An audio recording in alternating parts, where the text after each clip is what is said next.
The laughter hit her before the words did. In the middle of the crowded Lagos bar, Imara stood frozen as the manager's voice cut through the noise, accusing the broke man she had just defended of being a burden. Glasses clinked, people whispered, and then came the humiliation, loud, sharp public. "Pay for him," the manager sneered, "or lose your job." And she did. With shaking hands, Imara chose him, but while the room laughed at her, the man she protected didn't look ashamed. He looked calm. Almost like he was waiting. "Where are you watching from and what time is it there? Don't forget to subscribe and join this journey." The city of Lagos never truly slept. Even in the early hours before dawn, when the sky hovered between darkness and light, the streets still carried whispers of life. Distant engines murmured conversations, the occasional shout from a vendor setting up for the day. For most people, the city's restlessness was exhausting. For Imara Nwosu, it was simply the rhythm of survival. She woke before the sun. Her small room tucked behind a crumbling compound in Surulere held just enough space for a narrow mattress, a wooden stool, and a metal shelf stacked with medicine bottles. The air smelled faintly of menthol and boiled herbs.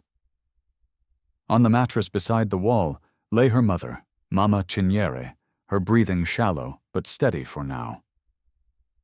Imara sat up quietly, careful not to wake her. For a moment she just watched her mother's chest rise and fall.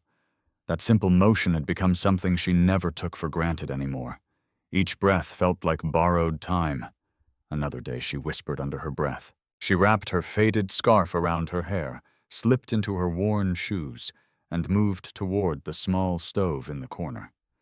The kettle hissed softly as she prepared a thin porridge.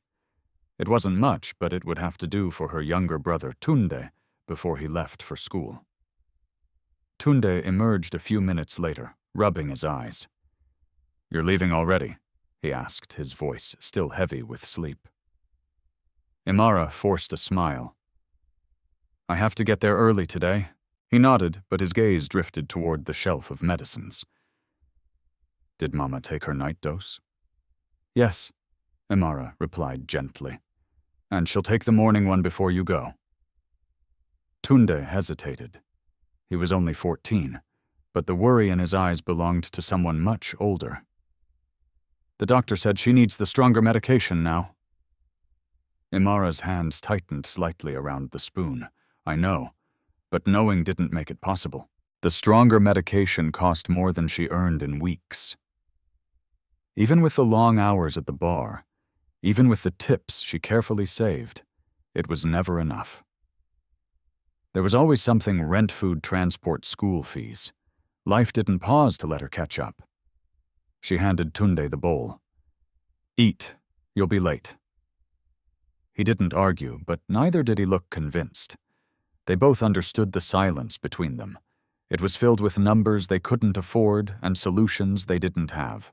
After making sure her mother was awake and had taken her medication, Imara stepped out into the morning air. The sky was finally beginning to lighten. Her walk to the bus stop was familiar, past the roadside vendors, arranging tomatoes in neat piles past the mechanic shops, already alive with the clang of metal, past people who, like her, carried invisible burdens heavier than anything they held in their hands. By the time she reached the bar, the city was fully awake. The sign above the entrance read, "The Ember Lounge." It was one of the most popular bars in that part of Lagos, known for its atmosphere, its music, and the kind of clientele who didn't ask about prices before ordering. To most people, it looked like a place of luxury and escape. To Imara, it was simply where she worked. She pushed open the door and stepped inside.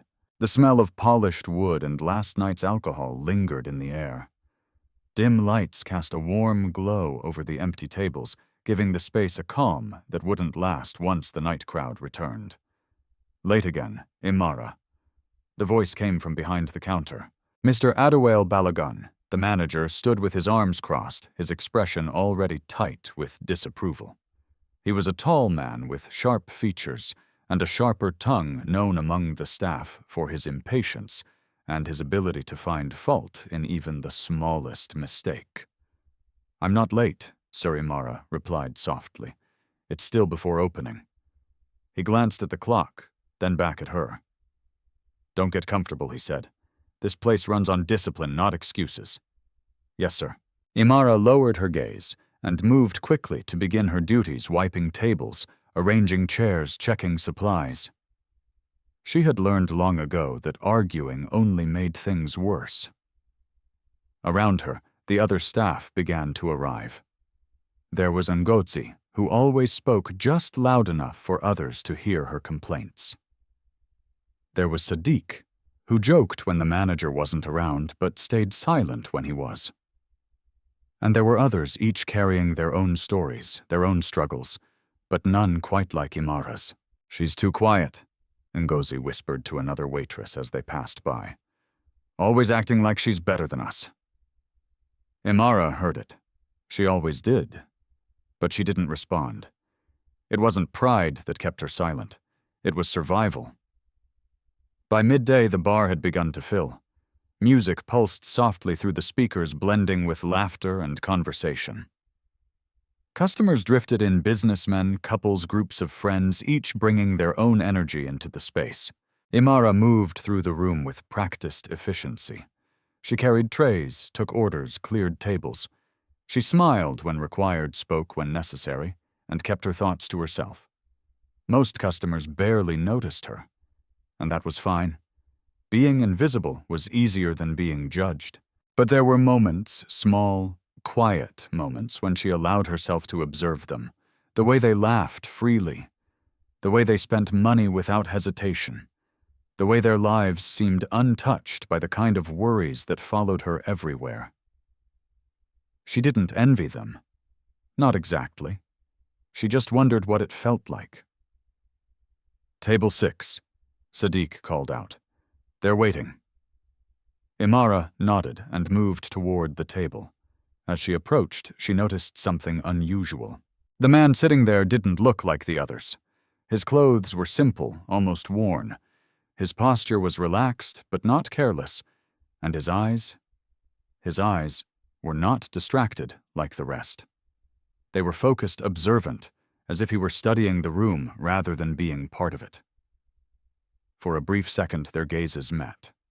Something about it felt different. But before she could think about it, she stepped forward and spoke. "Good afternoon, sir. What would you like to order?" The man gave a small, almost thoughtful nod. "The cheapest drink you have," he said quietly. Imara blinked just slightly. In a place like the Ember Lounge, that was not a request she heard often. But she didn't question it. "Yes, sir." As she turned to leave, she felt his gaze linger, not in a way that made her uncomfortable, but in a way that made her aware, as if for the first time that day.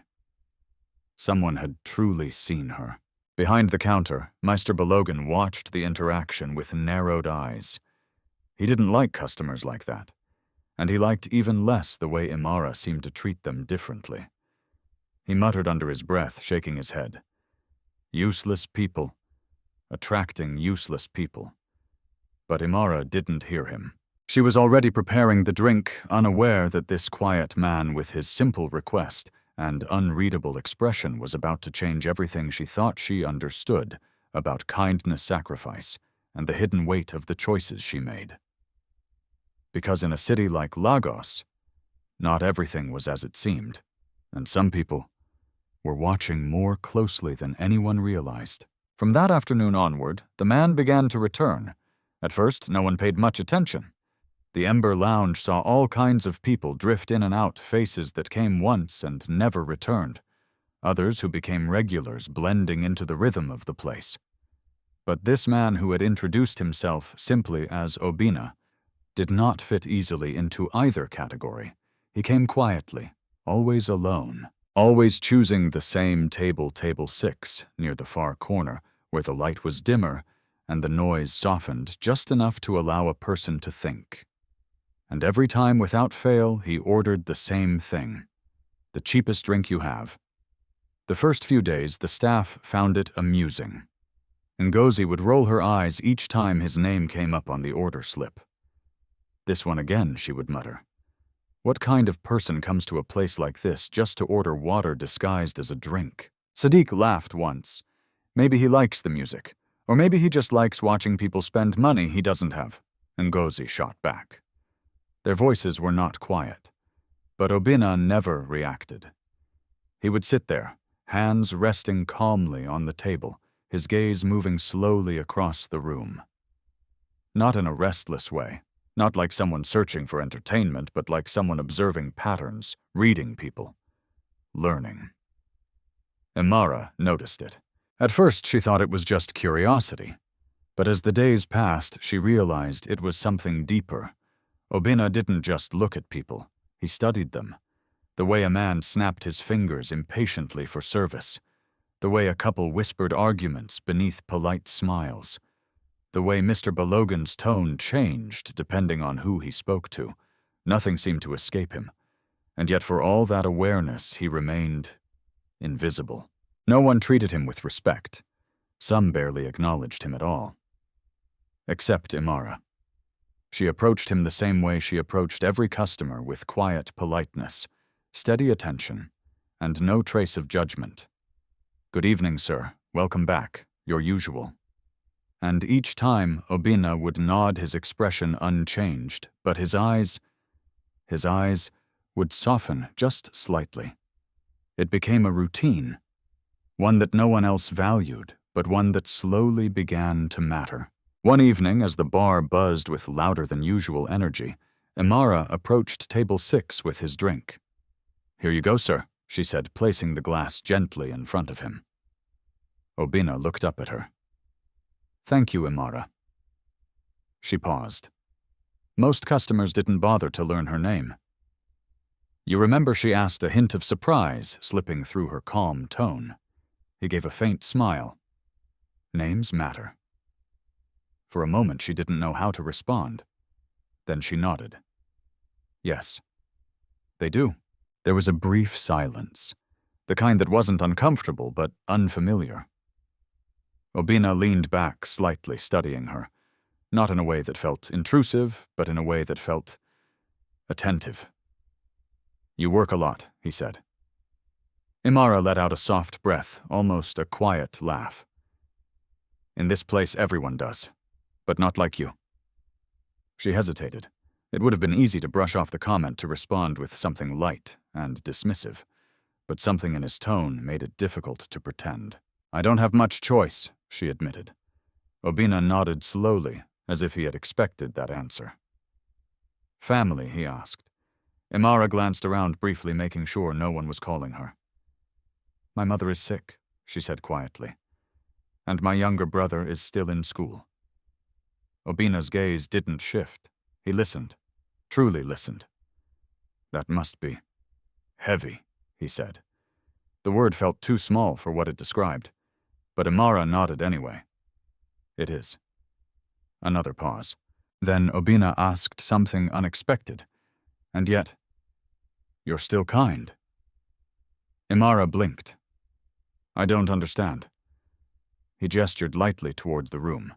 "Most people, when life becomes difficult, they harden. They become less patient, less generous." She followed his gaze. A man at the bar was arguing loudly with Sadiq over a bill. A woman nearby snapped at a waiter for taking too long. Laughter erupted from another table, sharp and careless. "This place," Obinna continued, "it shows people as they are." Imara looked back at him. "And what do you see?" she asked. For a moment he didn't answer. Then quietly he said, "I see someone who hasn't let the world change her." The words settled in the air between them. Imara felt something shift inside her, something she didn't quite understand. No one had ever described her that way before. To most people, she was just a waitress, someone to call, to ignore, to complain about. But here was this man sitting in the corner with the cheapest drink in the bar, speaking as if he saw something more. She swallowed lightly. "I don't know if that's a good thing," she said. Obinna's lips curved into the faintest hint of a smile. "It is," he replied. "Even if it costs you." Before she could respond, a sharp voice cut through the moment. "Imara, Mr. Balogan!" She straightened immediately. "Yes, sir. Stop chatting and do your job," he snapped. "We're not paying you to entertain customers." "Yes, sir." Imara turned quickly, but as she moved away, she felt something unfamiliar. Embarrassment, but not the kind she was used to. This one felt different, as if something valuable had been interrupted. Behind her, Obina watched the exchange. His expression didn't change, but his eyes darkened slightly. Later that night, when the crowd began to thin and the noise softened, Imara returned to table 6 to clear the glass. It was still half full. "You didn't finish your drink," she said. "I wasn't thirsty," Obina replied.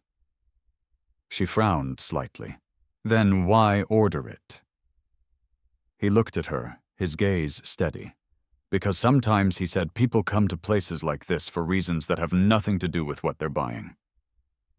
Imara tilted her head, trying to understand. "And what's your reason?" she asked. Obina didn't answer immediately. Instead, he reached into his pocket and placed a small amount of money on the table, just enough to cover the drink. Then he stood. "For now," he said, "I'm just watching." Watching. The word lingered in her mind long after he left. As she wiped the table and moved on to her next task, she couldn't shake the feeling that there was something she wasn't seeing, something just beneath the surface. And as the days turned into a week, then another, that feeling only grew stronger, because Obina kept coming back, sitting in the same place, ordering the same drink, watching the same room. And every time their paths crossed, Imara felt it again, that quiet, unsettling awareness that this man was not who he appeared to be, but in a world where survival demanded focus, not curiosity. She pushed the thought aside. There were bills to pay, a mother to care for, a brother depending on her. Questions could wait. Life could not. Still, somewhere deep inside her, a small voice whispered a truth she wasn't ready to face. That sometimes the people everyone overlooks are the ones who see everything. The nights grew longer, not because the hours changed, but because something inside Imara had begun to shift. Before Obina started coming to the Ember Lounge, her days followed a strict pattern. Wake up, care for her mother, rush to work, endure the noise, the pressure, the endless small humiliations, then return home, too exhausted to think about anything beyond survival. There was no room for reflection, no space for curiosity. But now, something had interrupted that rhythm. It started subtly. A question here, a glance there, a moment that lingered just a little longer than it should. Obina had a way of doing that, of asking things that didn't sound important at first, but stayed with her long after the conversation ended.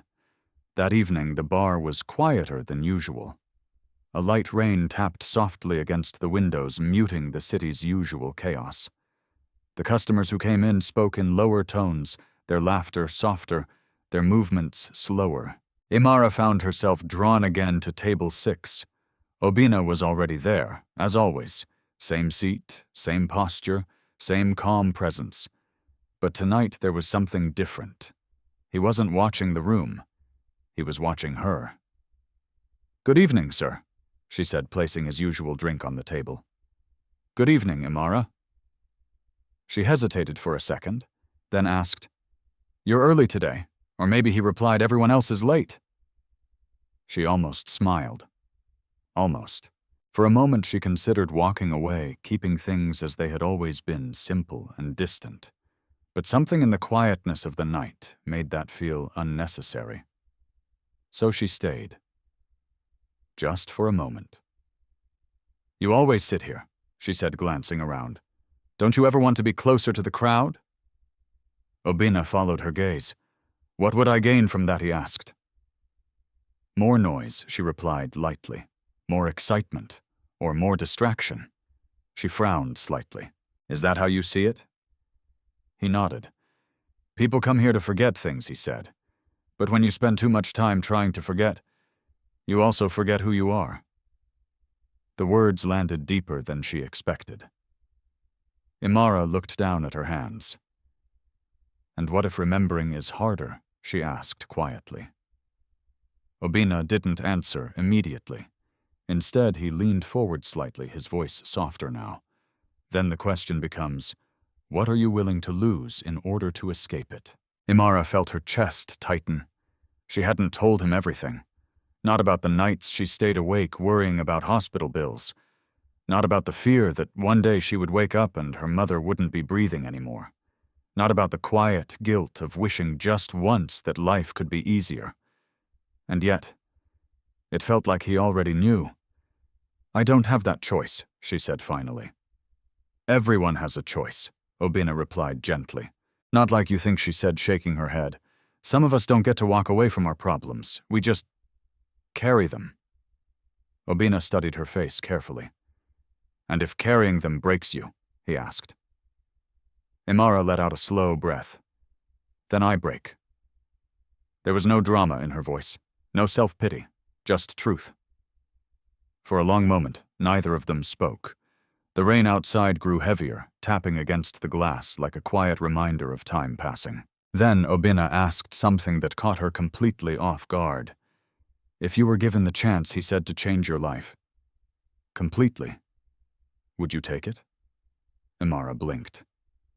"What do you mean?" "I mean," he continued, "if tomorrow everything was different, no more struggle, no more fear, no more responsibility weighing you down, would you accept it?" The question felt dangerous, not because it was unrealistic, but because it touched something she had spent years trying not to think about. She looked away. "I don't believe in things like that," she said. "That's not what I asked." Imara swallowed. Silence stretched between them again. Then slowly she spoke. "I would," she admitted. "Of course I would." She turned back to him, her eyes steady now. "But not if it means becoming someone I don't recognize." Obina's expression shifted just slightly. "Explain." Imara hesitated, searching for the right words. "I've seen people change," she said. "Money power, it changes them. They stop seeing others, they stop caring. They become—" She paused, then added softly, "cruel." Her gaze flickered briefly toward the bar where Mr. Balogan was speaking sharply to another staff member. "I don't want that," she continued, "even if it means my life stays hard." Obina leaned back, his eyes never leaving her. "And if staying the same costs you everything?" he asked. Imara's lips pressed together. For a moment, the weight of that question settled heavily on her shoulders. Then she straightened. Then, at least, she said, "I'll know I didn't lose myself." The answer hung in the air. Simple. Unshaken. Obina nodded slowly. "As I thought." Before she could ask what he meant, a loud crash broke the moment. A glass shattered near the bar. Imara, Mr. Balogan's voice cut through the room. "Where are you? Come clean this up." She stepped back immediately. "I have to go," she said. Obina didn't stop her, but as she turned away, he spoke again. "You know," he said quietly, "people like you are rare." Imara paused, not turning back. "People like me?" she asked. "People who choose who they are, even when it costs them." She didn't respond. She couldn't. Because for the first time in a long time, she felt seen in a way that made her uncomfortable. Not because it was wrong, but because it was true. She walked back toward the bar, her mind heavier than before. Behind her, Obina watched her go. His expression calm, but his thoughts far from it. He had seen many people in his life, people who pretended, people who performed kindness when it was convenient, people who changed the moment they thought no one was watching. But Imara did not change. Not under pressure, not under fear, not even when it cost her. And that was something he had been searching for longer than anyone knew. Later that night, as the bar began to close and the staff prepared to leave, Imara found herself thinking about his question again. What would she do if her life could change overnight? The answer should have been simple, but now it wasn't, because for the first time she realized something she hadn't allowed herself to consider before. That change didn't always come the way people expected, and sometimes it arrived quietly, sitting in the corner of a crowded room, watching, waiting, and asking the kind of questions that could change everything. By the end of that week, the tension inside the Ember Lounge had begun to change shape. It was no longer just the usual pressure of long hours demanding customers and the constant need to perform. Something sharper had crept in, something that followed Imara wherever she went. Mr. Adewale Balogun had started watching her. Not casually, not the way a manager keeps an eye on staff. This was different. It was deliberate, calculated, and increasingly hostile. It began with small things, a comment about how long she took to serve a table, a correction delivered louder than necessary, a warning disguised as advice. You're too slow, Imara. You're too soft. You think this place runs on kindness. Each word was carefully chosen, not enough to justify a complaint, but enough to remind her of her place. Imara endured it. She had learned to. But something about the way his attention had shifted toward her made it harder to ignore. It wasn't just criticism anymore. It felt like suspicion. One evening, just before the peak crowd arrived, Balogun called her over. "Come here." Imara approached, her posture straight, her expression neutral. "Yes, sir." He didn't speak immediately. Instead, he leaned against the counter, arms folded, his eyes narrowing slightly as he studied her. "You've been spending a lot of time with that man," he said finally. Imara's heart skipped once. "Which man?" Sir Balogun scoffed. "Don't pretend. The one who sits at table 6 like he owns the place but can't afford a proper drink. Obina." She kept her voice steady. "I only serve him like any other customer." "Is that so?" "Yes, sir." Balogun's gaze sharpened. "Then explain to me why I keep seeing you standing there, talking." Imara hesitated, not because she had something to hide, but because she understood the danger of saying the wrong thing.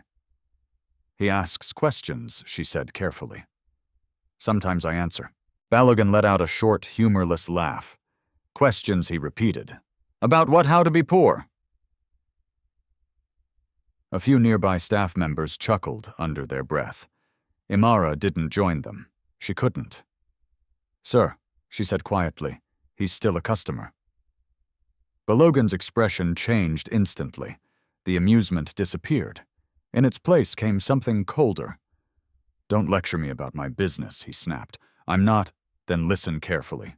His voice dropped low, but sharp enough to cut through any misunderstanding. "This is not a charity. We don't entertain people who cannot pay, and we certainly don't have staff wasting time on them." Imara felt the familiar tightening in her chest. "I understand, sir." "Do you?" He leaned closer. "Because from where I'm standing, it looks like you're getting comfortable." The word lingered between them like a threat. Imara lowered her gaze. "I'm just doing my job." Balogun studied her for a long second. Then he straightened. "Good," he said, "because if I see you crossing that line again—" He didn't finish the sentence. He didn't need to. Imara nodded once. "Yes, sir." As she walked away, she could feel the weight of his eyes still on her back. The message was clear. She was being watched. That night, the bar filled faster than usual. The music grew louder, the lights dimmer, the energy heavier. Imara moved through it all with practiced focus, but her mind wasn't entirely on her work. Balogun's words echoed in her head. "You're getting comfortable." What did that even mean? She wasn't doing anything wrong. She was just being human. And yet, in a place like this, That seemed to be the problem. Table 6. Ngozi called out with a smirk. Your favorite customer is here. Imara ignored the tone and picked up the tray. As she approached, she saw him. Obinna, sitting exactly as he always did, calm, unbothered, observing. For a brief moment, the noise of the room faded. Good evening, sir, she said. Good evening, Imara. She placed the drink in front of him. The usual, thank you. She hesitated. Balogun's warning pressed against her thoughts. Don't linger, don't talk, don't give him a reason. But Obinna looked up at her, his expression unreadable. You seem troubled, he said. Imara blinked. I'm fine, you're not. The certainty in his voice made it difficult to argue. She glanced around quickly. Balogun was at the bar speaking to a customer, but that didn't mean he wasn't watching. I shouldn't be standing here, she said quietly. Because of him. She didn't answer. She didn't need to. Obinna followed her gaze briefly, then looked back at her. Fear is a powerful tool, he said. Imara's lips pressed together. This is my job, she replied. I can't afford to lose it. And what are you losing by keeping it? He asked. The question hit harder than she expected. I don't have time for this, she said more sharply than she intended. Obinna didn't react. He simply nodded. Of course, he said. Survival first. Something in the way he said it made her pause. Not judgment, not criticism. Just understanding. And somehow that made it worse. I'm sorry, she said softly. I didn't mean. You don't need to explain, he interrupted gently. I understand more than you think. Imara studied his face. For the first time, she saw something there she hadn't noticed before. Not just calm, not just observation, but weight. Like someone who had seen too much to be surprised by anything. Why do you keep coming here? She asked suddenly. The question slipped out before she could stop it.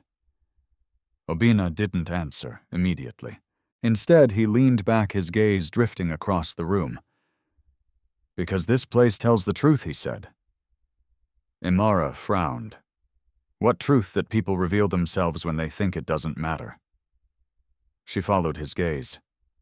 A man laughing too loudly at something not funny. A couple sitting in silence pretending everything was fine. A waiter rushing past, his smile forced. And what do you see when you look at me? She asked quietly. Obinna turned back to her.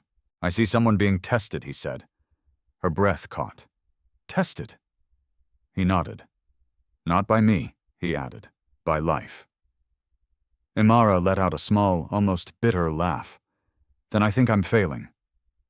No, Obinna said firmly. You're not. Before she could respond, a voice cut through the air.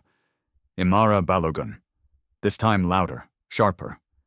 Every head near the bar turned slightly. Imara stepped back immediately. I have to go, she said. But before she could move, Obinna spoke one more time.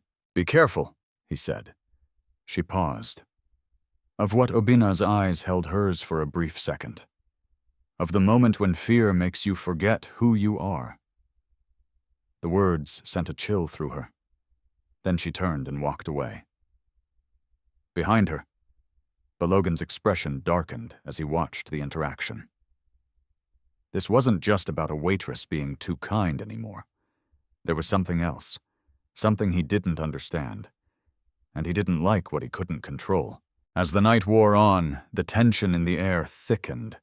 Imara could feel it in every glance, every movement, every word left unsaid. Something was building. She didn't know what, but she knew one thing for certain. Whatever it was going to test her in ways she wasn't ready for. And somewhere in the corner of the room, Obinna sat quietly, watching, waiting. The call came just after noon. Imara had barely stepped out of the compound, her bag slung over her shoulder, when her phone vibrated in her hand. The number was unfamiliar, but something in her chest tightened before she even answered. "Hello?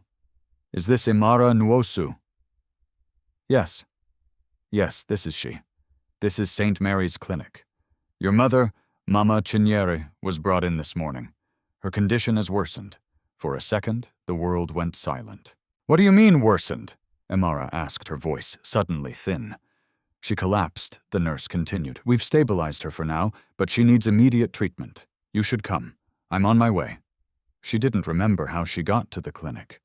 One moment she was on the street, the next she was pushing through the hospital doors, her breath uneven, her mind racing ahead of her body. The smell hit her first antiseptic, sharp and cold. Then the sounds. Muted voices, footsteps, machines beeping in steady rhythms that felt far too fragile. Imara Tunde stood near the hallway, his face pale. She rushed to him. "Where is she?" "They took her inside," he said quickly. "The doctor said her lungs are getting weaker. They need to start a stronger treatment." Imara nodded, but her thoughts were already spiraling. Stronger treatment meant more money than she had. A doctor approached them moments later, a middle-aged man with tired eyes and a voice that carried too much experience. "You're the daughter?" "Yes, sir." He gestured for them to step aside. "Your mother's condition has progressed," he said. "The medication she's been on is no longer effective. We need to switch to a more advanced treatment immediately." Imara swallowed. "How much will it cost?" The doctor hesitated, then gave her the number. It didn't just sound impossible, it felt cruel. Imara stared at him, her lips parting slightly, as if she might say something, but no words came out. That's more than I can—" She stopped herself. The doctor's expression softened. "I understand," he said, "but without it, her condition will continue to decline." Imara nodded slowly. "Can we have some time?" "A little," he replied, "but not much. Time?" It was always the one thing she didn't have. After he walked away, Imara leaned against the wall, her hand pressing lightly against her forehead. Tunde stood beside her silent. "She's going to be okay, right?" he asked. Imara forced herself to look at him. "She will be," she said.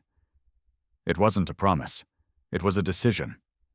But decisions like that came with a cost, and she had no idea how she was going to pay it. That evening, the Ember Lounge felt different. Or maybe it was just Imara. The lights seemed harsher, the music louder, the laughter sharper. Everything that once felt routine now felt distant. She moved through the room mechanically, her body performing tasks her mind couldn't fully follow. Take orders, serve drinks, clear tables, smile, repeat. But beneath it all, one thought kept rising to the surface. The money. No matter how she tried to push it away, it returned. Relentless, unforgiving. Imara. She turned quickly. "Yes, sir." Balogun stood behind the counter, his expression already irritated. "Table 9 has been waiting for 10 minutes. What are you doing? I'm sorry, sir. I'll go now." "Sorry doesn't keep customers," he snapped. "Move." "Yes, sir." She turned, but her hands felt heavier than usual. Everything did. As she approached table 9, she nearly missed a step. "Careful," a voice said quietly. She looked up. Obina. He was standing near the edge of the walkway, his eyes fixed on her. "You don't look well," he added. "I'm fine," she said automatically. He didn't move, didn't speak, just watched her. And for some reason, that was enough. Imara felt something inside her crack. Not completely, not visibly, but enough. She turned away quickly and continued her work. But the pressure didn't ease. It built, minute by minute, table by table. Until finally, during a brief lull between customers, she found herself back at table 6. She hadn't planned it. Her feet had simply taken her there. Obina was already seated, waiting. "Good evening," he said softly. Imara didn't respond right away. She set the drink down, then stood there, her hands gripping the tray just a little too tightly. "You're carrying something heavy tonight," he said. The words were simple, but they landed with precision. Imara closed her eyes briefly. "I don't want to talk about it. You don't have to." Silence. "Then, but you want to," he added. Her breath caught. She hated how easily he could see through her. "I can't afford to want things," she said quietly. Obina leaned forward slightly. "Tell me anyway." The request was gentle, not demanding, not intrusive, just present. And somehow that made it harder to refuse. "My mother is in the hospital," she said finally. The words felt heavier once they were spoken. "She needs treatment, expensive treatment." Obina nodded slowly. "And you don't have the money." It wasn't a question. "No," Imara admitted. "I don't." Another pause. "Have you asked for help?" he asked. Imara let out a small, bitter laugh. "From who?" She gestured lightly around the room. "These people," she said. "They don't even see me." Obina didn't respond immediately. Instead, he studied her face carefully, thoughtfully. "And what are you willing to do?" he asked. The question felt different this time. Sharper, more dangerous. Imara looked down. "I don't know," she said. "But I won't do anything that takes away who I am." Obina's gaze softened slightly. "Even if it means losing her." The words hit like a blow. Imara's head snapped up. "That's not fair," she said, her voice trembling. "Life isn't fair," he replied quietly. She stared at him. Anger flickered in her chest, but beneath it something else. Fear. Because he wasn't wrong. And she knew it. She stopped, her voice breaking slightly. "I just want her to live." The simplicity of the statement made it even more painful. Obina leaned back, his expression unreadable. "For what it's worth," he said, "you're stronger than you think." Imara shook her head. "Strength doesn't pay hospital bills." "No," he agreed, "but it decides what kind of person you become while trying." She didn't respond. She couldn't, because in that moment the weight of everything, the hospital, the money, the fear, the exhaustion, pressed down on her all at once. And for the first time in a long time, she felt close to breaking. But she didn't. She straightened her shoulders, tightened her grip on the tray, and stepped back. "I have to work," she said. Obina nodded. "Of course." As she turned away, his voice followed her one last time. "Imara." She paused. "Yes, whatever you choose," he said, "make sure it's something you can live with." She didn't answer. She just walked away. But his words stayed with her. Because deep down, she knew the moment was coming. The moment where she would have to choose. Not just between money and survival, but between who she was and what the world was trying to turn her into. And in a place like Lagos. That choice was never simple. The decision came quietly, not in a dramatic moment, not with a sudden burst of courage or clarity. It came in the small space between one breath and the next, when Imara realized there was no one else coming to save her. The following evening, the Ember Lounge pulsed with its usual life. Music filled the air. Laughter rose and fell in waves, and glasses clinked against polished tables. For most people, it was just another night of escape. For Imara, it was something else. A test. She felt it the moment she stepped inside. The weight of the hospital bill hadn't left her mind. It followed her through every movement, every interaction, every forced smile. Even as she tied her apron and prepared for the shift, her thoughts kept returning to the same place. How am I going to pay for it? She didn't have an answer. But she had made one decision. She would not lose herself trying. Imara Sadiq's voice broke through her thoughts. Table 6, he added with a grin. Your man is here again. She didn't respond to the tone. She simply picked up the tray. But as she walked toward the corner, her steps felt heavier than usual, not from exhaustion, but from anticipation. Because tonight, something felt different. Obina was already seated, his posture as composed as ever. But when Imara approached, he didn't greet her immediately. He watched her, carefully, as if he were waiting for something. Good evening, sir, she said, placing the drink in front of him. Good evening, Imara. There was a pause. Longer than usual. You've been thinking, he said. It wasn't a question. Imara let out a slow breath. Yes, about your mother. Yes, and the money. She hesitated, then nodded. Yes. Obina leaned back slightly.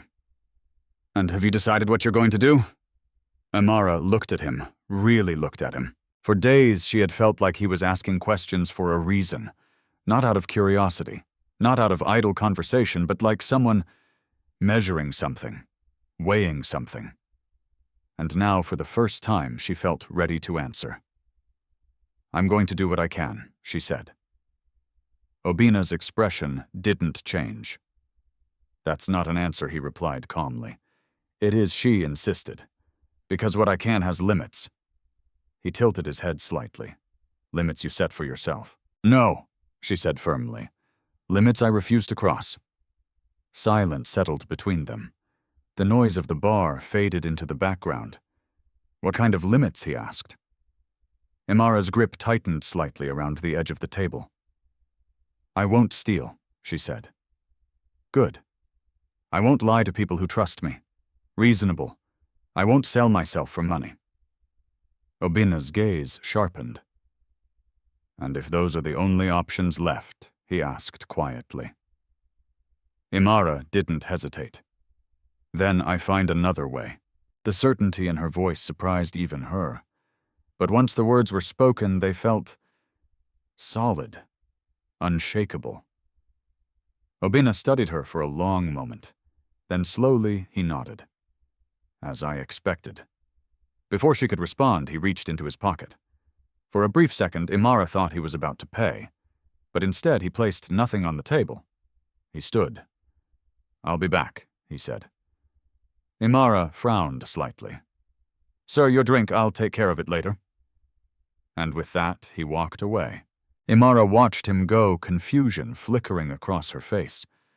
That had never happened before. He always paid. Always. A small knot formed in her stomach. Not fear, not yet. But something close. Behind the counter, Balogun had seen everything. And this time, he didn't stay silent. Imara. The sharpness of his voice cut through the room. Heads turned. Conversations paused. Imara's heart dropped. She stepped forward. Yes, sir. Balogun didn't lower his voice. Where is that man going? I don't know, sir. You don't know, he repeated, his tone rising. He just walked out without paying. The room began to shift. People were listening now. Watching. I'll handle it, Imara said quickly. Balogun let out a harsh laugh. You'll handle it, he said. With what? Your kindness. A few customers chuckled. Imara felt the heat rise to her face. I'll find him, she said. You won't need to. Balogun stepped forward, his voice now loud enough for everyone to hear. Because you're going to pay for it. The words landed like a slap. Sir, you've been entertaining him for days, Balogun continued. Chatting, wasting time, treating him like he belongs here. I was just doing my job. Your job is to bring in money, he snapped. Not charity cases. The laughter grew louder now. Not cruel from everyone, but enough. Enough to make the moment feel exposed, humiliating. Imara's hands trembled slightly.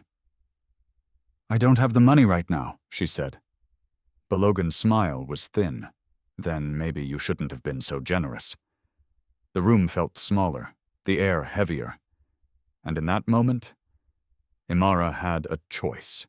She could step back, apologize, let the blame fall where it was easiest, or she could stand. Her fingers tightened around the tray. Then slowly, She set it down. "I'll pay," she said. The words surprised even her. Balogun raised an eyebrow. With what Imara reached into her pocket.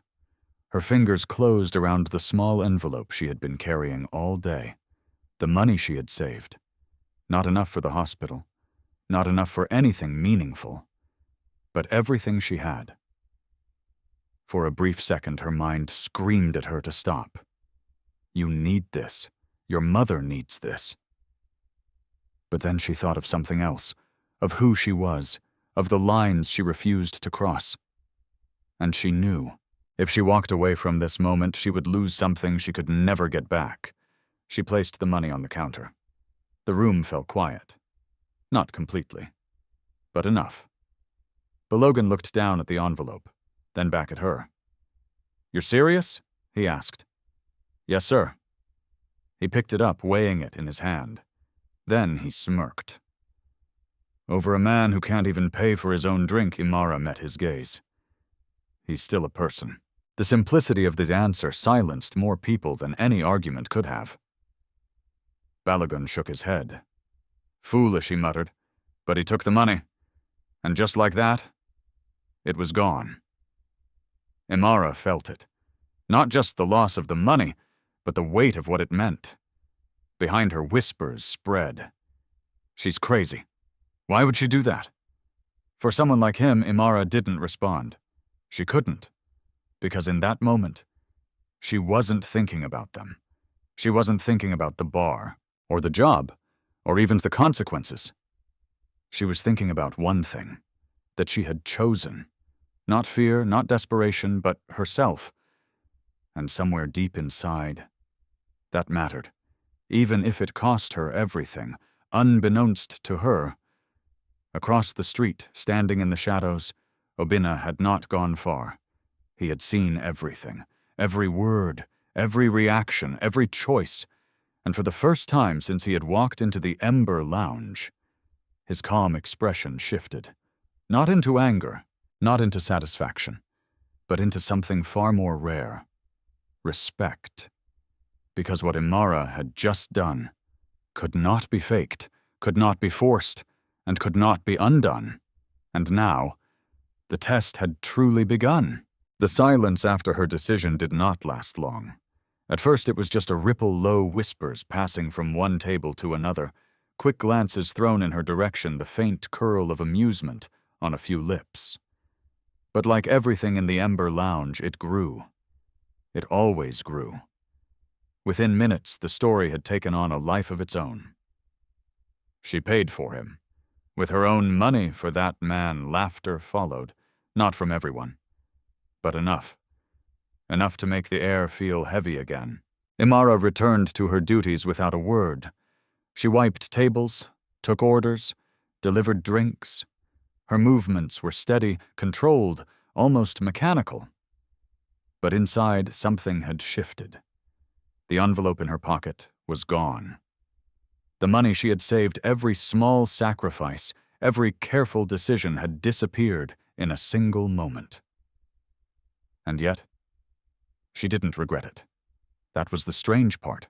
She should have felt panic, fear, desperation, but instead there was a quiet stillness inside her, as if for once she had chosen something that aligned with who she truly was, even if the cost was unbearable. "Imara." The voice came again, louder this time. "Mr. Balogun." She turned. "Yes, sir?" He gestured sharply toward the center of the room. "Come here." The tone was different. Not just irritated, intentional.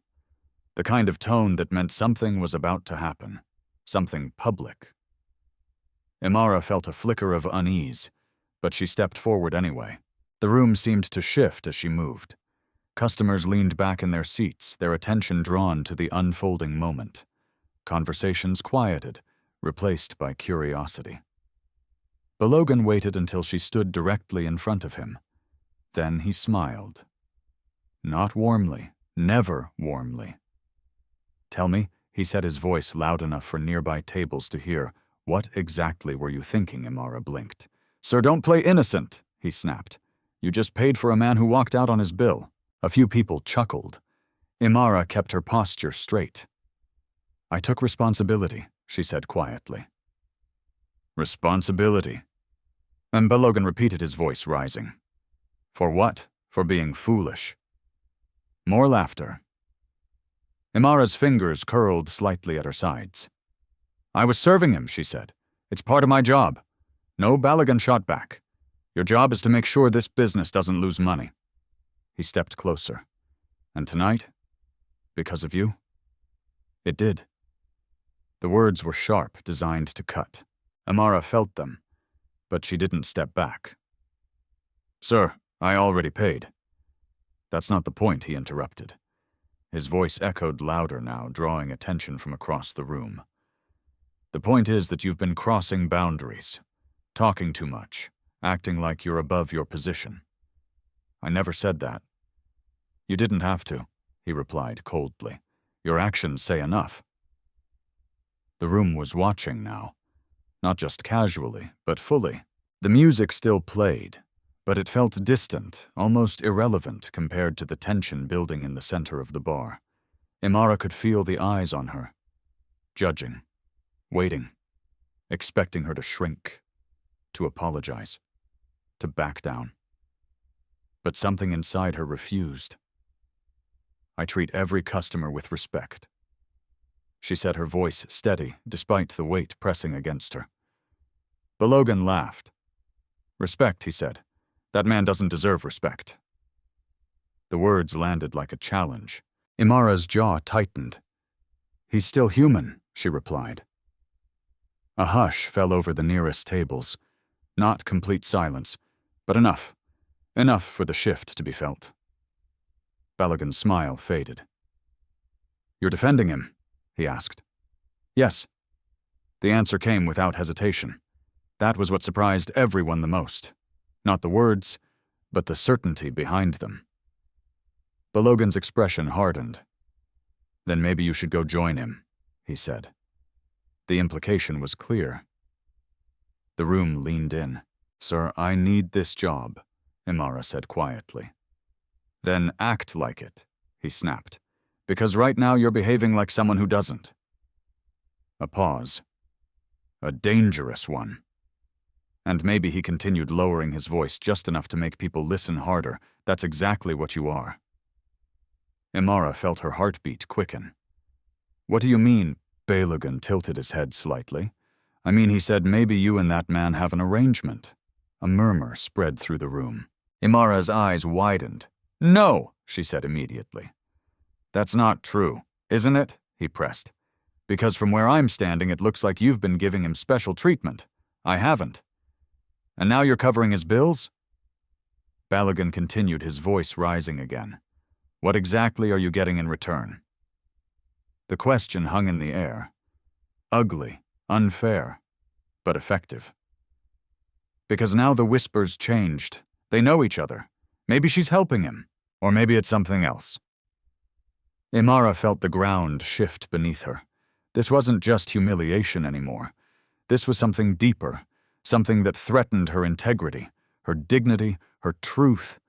"I would never do that," she said, her voice shaking now, not with fear, but with something stronger. Anger.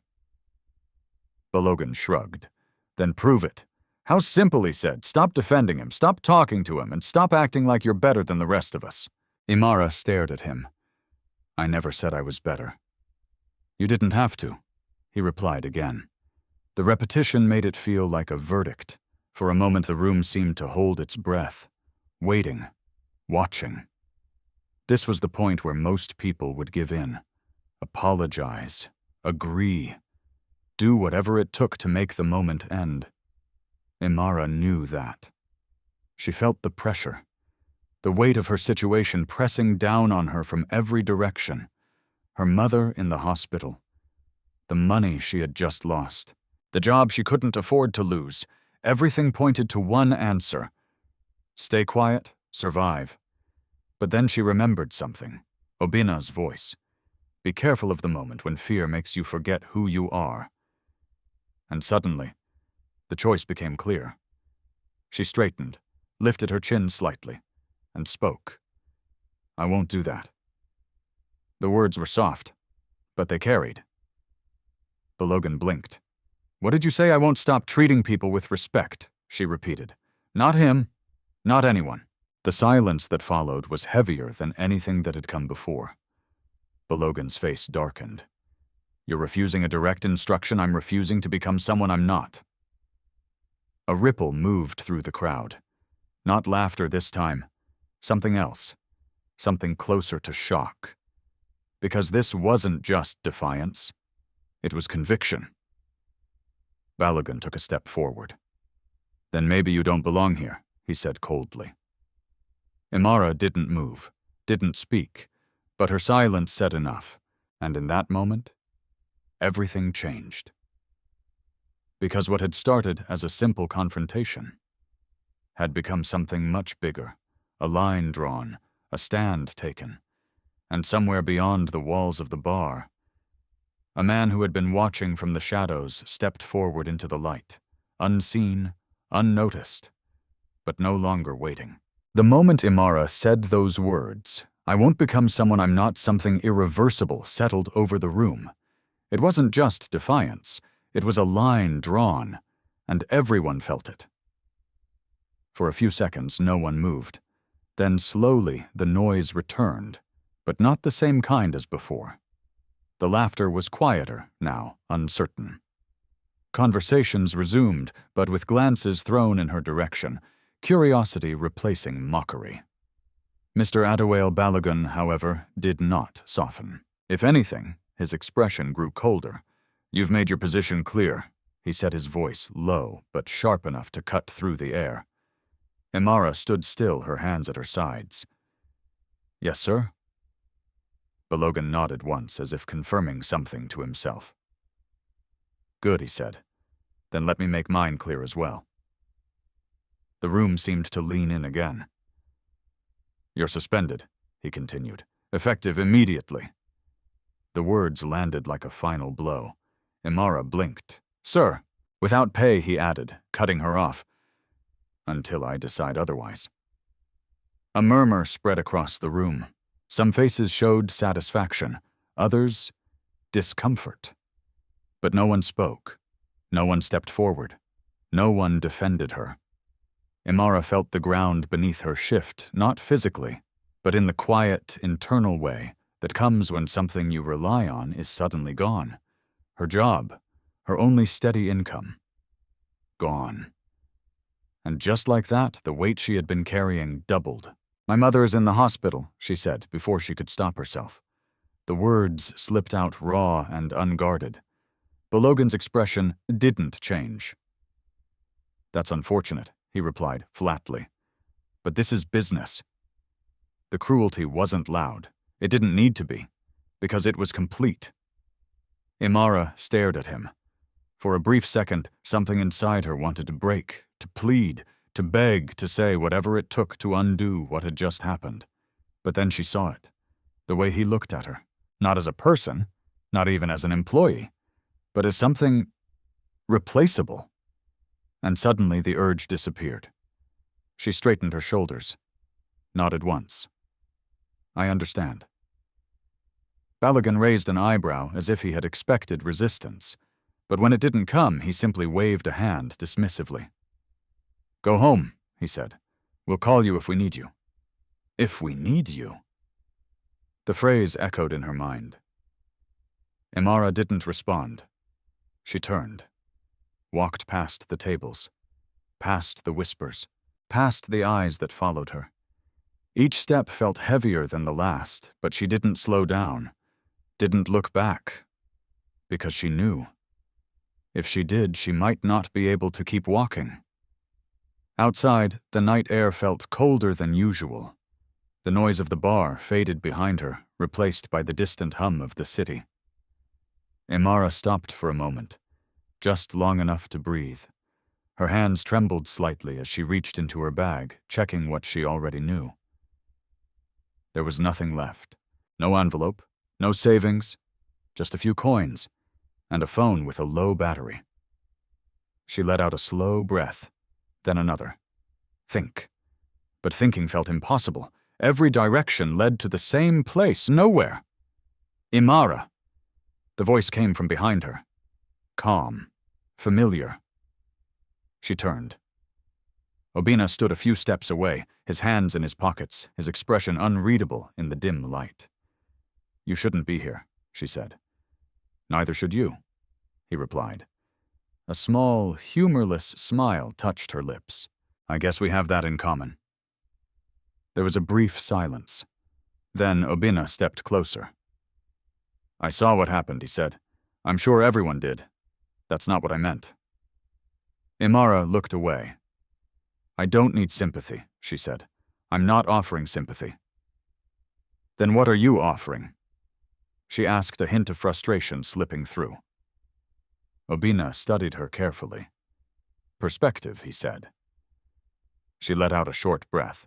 "I just lost my job," she replied. "I don't think perspective is what I need right now." "Are you sure?" he asked. The question irritated her more than it should have. "Yes," she said firmly. "I'm sure." Obina didn't react. He simply nodded. "Then let me ask you something else." Imara crossed her arms slightly. "What, do you regret it?" The question caught her off guard. "What your decision?" he clarified, paying for the drink, standing up to him, refusing to back down. Imara opened her mouth to respond, then stopped. Because the answer wasn't as simple as it should have been. "I should regret it," she said slowly. "Everything I need depends on that job." "But do you?" he pressed. She looked at him, really looked at him, and for the first time since leaving the bar, she allowed herself to be honest. "No," she said. The word felt heavier than anything she had said all night. "I don't." Obina nodded once. "Then you haven't lost as much as you think." Imara frowned. "I've lost everything that matters," she said. "Not everything. What's left?" she asked, her voice rising slightly. "Because from where I'm standing, I have nothing."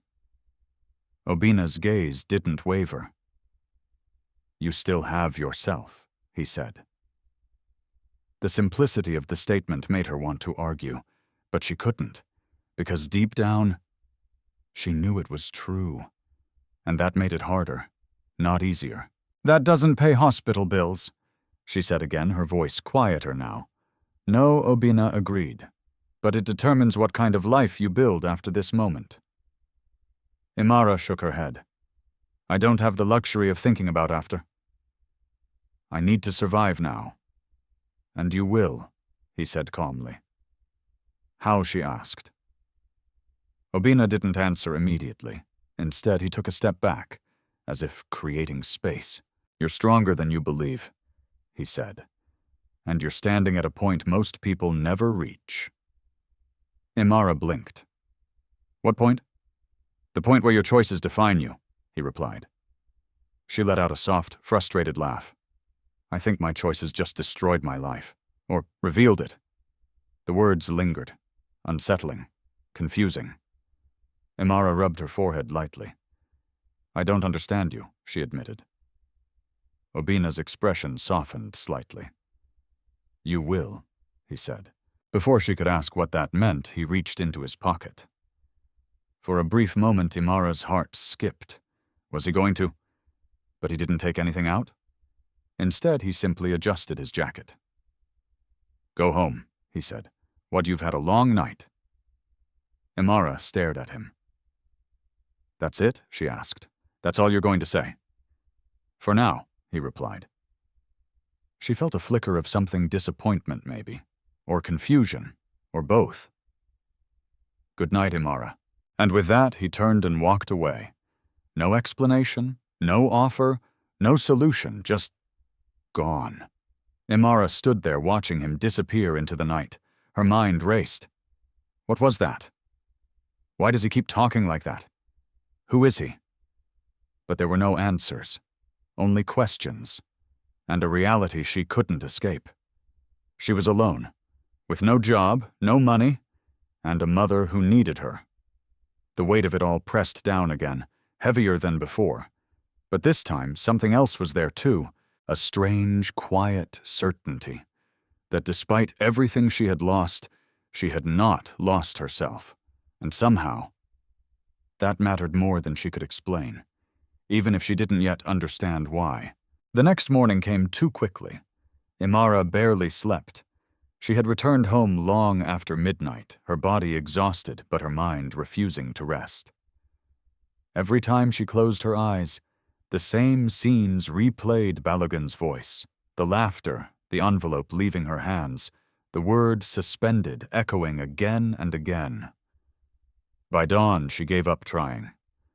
The room felt smaller than usual, heavier. Her mother lay where she had left her, breathing uneven, but still present. Tunde slept on the thin mat near the door, one arm folded under his head, as if even in sleep he was bracing himself for whatever came next. Imara sat quietly, her back against the wall. For a long time she didn't move, didn't think, just sat. Until reality forced its way back in. The hospital. She stood quickly, her movements sharper, now driven by urgency rather than routine. She had no job, no savings, no plan, but she still had a responsibility. And that was enough to push her forward. St. Mary's Clinic was busier than the day before. Patients filled the waiting area, some sitting, some standing, all carrying the same mixture of hope and fear. Nurses moved quickly between rooms, their faces composed but tired. Imara found the doctor near the nurses' station. "Doctor," she said, her voice steady despite the tension in her chest. "About the treatment. I need more time." The doctor looked at her, recognition flickering in his eyes. "I was expecting you," he said gently. "Have you been able to arrange anything?" Imara shook her head. "Not yet." He sighed softly. "We've started basic support," he explained. "But without the full treatment, it won't be enough." "How long do we have?" she asked. The question felt dangerous, because she wasn't sure she wanted to hear the answer. "A few days," he said carefully. "Maybe less." The words hit harder than anything Balogun had said the night before. "A few days." Imara nodded slowly. "I understand." But she didn't. Not really, because understanding didn't change anything. "Please," she added quietly, "do what you can until I find a way." The doctor hesitated, then nodded. "We'll do our best." It wasn't a promise, but it was something. And right now, something was all she had. By the time she left the hospital, the sun was already high. The city moved around her, loud and relentless, as if nothing had changed. But everything had. Imara walked without direction at first. Past shops opening for the day, past people rushing to work, past lives that seemed untouched by the kind of choices she was being forced to make. Her phone buzzed in her hand. A message from an unknown number. "Come to the Ember Lounge. Now." Imara frowned. No name, no explanation, just the message. Her first instinct was to ignore it. She had no reason to go back there. No job, no place, no welcome, but something about the message felt deliberate. Not random, not casual. She hesitated for a long moment, then turned. When she reached the Ember Lounge, the atmosphere was different. It was daytime, but the place was already alive. Not with the usual crowd, but with something else. Something organized. Black luxury cars lined the street outside. Men in sharp suits stood near the entrance, speaking into phones, their expressions serious. Imara slowed her steps. This wasn't normal, not even for a place like this. As she approached the door, one of the men glanced at her. "Can I help you?" he asked. I received a message," she said, holding up her phone. "I was told to come here." The man studied her briefly, then nodded toward the entrance. "Go in." Imara stepped inside and stopped. The Ember Lounge had been transformed. The lights were brighter, the tables rearranged. Staff members stood in small groups whispering their usual confidence, replaced by uncertainty. Even Mr. Balogun looked different. He stood near the center of the room, his posture stiff, his expression tense, as if he were waiting for something or someone. Imara's heart began to beat faster. She moved cautiously, her eyes scanning the room. "What's going on?" she asked Sadiq quietly as she passed. He shook his head. "I don't know," he whispered back, "but something big is happening." Before she could ask more, a voice cut through the room. Everyone quiet. It wasn't loud, but it carried. Instantly, the whispers stopped. The room stilled. Imara turned towards the source. A man stood near the entrance, tall, well-dressed, composed. But it wasn't his appearance that made the room shift. It was the reaction. The men in suits straightened. The staff went silent. Even Balogun lowered his gaze slightly. Respect. Immediate. Unquestioned. Imara's breath caught. Because she recognized him. Not the suit, not the posture, but the eyes. Obinna. But not Obinna. Not the man who sat quietly in the corner. Not the man who ordered the cheapest drink. This man was different. His presence filled the room, commanded it, owned it. And yet, it was the same person. Imara felt the ground beneath her shift again. But this time, it was something else entirely. Obinna, no, the man she thought she knew, stepped forward slowly. The room seemed to hold its breath. He looked around, at the staff, at the tables, at Balogun, and then his gaze found her, just for a moment. But it was enough. Something unspoken passed between them. Then he turned back to the room. "My name," he said calmly, "is Obinna Okafor."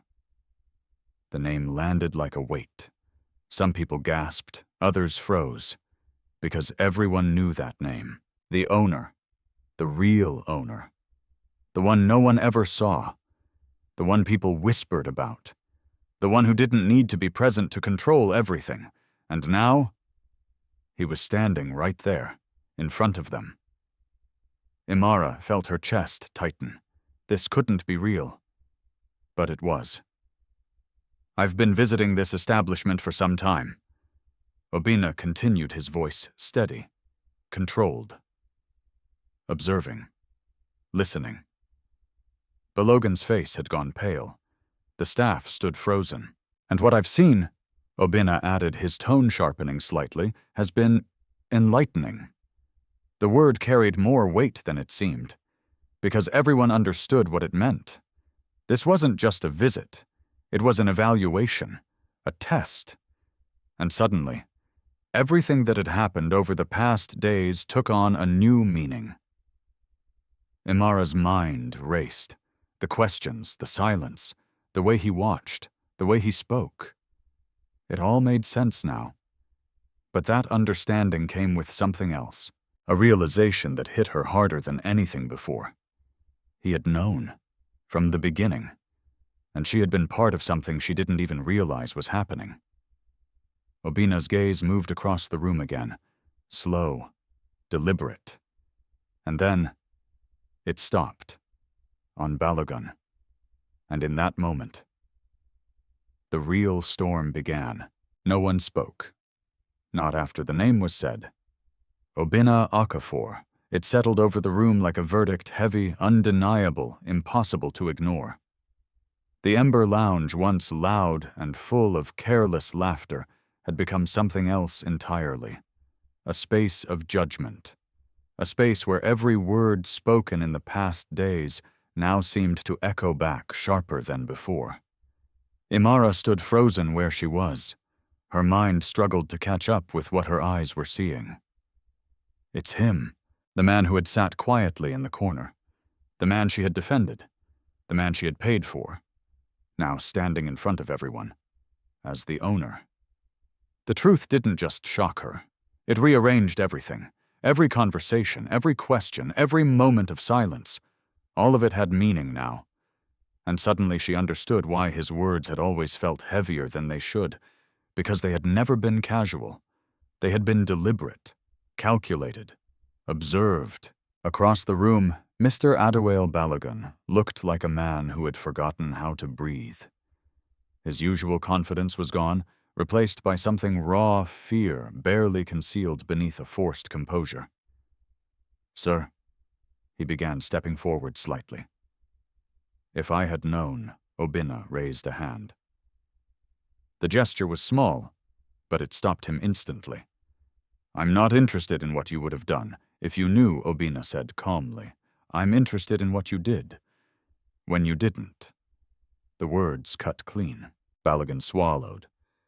"I was only trying to protect the business," he said quickly. "We can't allow customers who don't pay. And how do you decide who deserves to be here?" Obinna interrupted. The question hung in the air. Balogun hesitated. Based on their ability to pay, he answered. A few staff members nodded subtly. It sounded logical, practical, safe. But Obinna's expression didn't change. "And respect?" he asked. Balogun blinked. "Sir, is respect also based on what someone can afford?" The room shifted. No one spoke, because everyone knew the answer, even if no one wanted to say it. Balogun forced a small smile. "Of course not," he said. "But this is still a business environment. We have standards." "Yes," Obinna said quietly. "You do?" He took a step forward. Slow, measured. And with each step, the tension in the room tightened. "I saw how you spoke to customers," he continued, "how you treated your staff, how you decided who mattered, and who didn't." Balogun's face tightened. "Sir, with all due respect, you don't understand the daily pressure I understand more than you think," Obinna said. The calmness in his voice made it worse, because it wasn't anger, it was certainty. "And what I've seen," he added, "is not pressure, it's choice." Silence, heavy, uncomfortable. Imara felt her heart pounding, not from fear, but from something else. Something she couldn't quite name. Across the room, Obinna turned his attention briefly to the staff. "To all of you," he said, "this place is more than a workplace. It is a reflection of who you are when you believe no one important is watching." A ripple moved through the group. Some shifted their weight. Others avoided his gaze. Because they knew. They all knew. Then Obinna's eyes found Imara. And this time, he didn't look away, except he said quietly, for one person. The room followed his gaze, every head turning, every eye landing on her. Imara's breath caught. For a second, she wanted to disappear, but there was nowhere to go, nowhere to hide. "You," Obinna said, his voice steady. She swallowed. "Yes, sir." He studied her face, not like a stranger, not like an employer, but like someone who had already made a decision. "Step forward." Her legs felt heavy, but she moved, one step, then another, until she stood at the center of the room, exposed, visible, vulnerable, but standing. "You paid for a man who could not pay," Obinna said. "Yes, sir. You defended him. When others laughed. Yes, sir. You refused to compromise your values, even when it cost you your job." Imara hesitated, then nodded. "Yes, sir." A pause. Then, "Why?"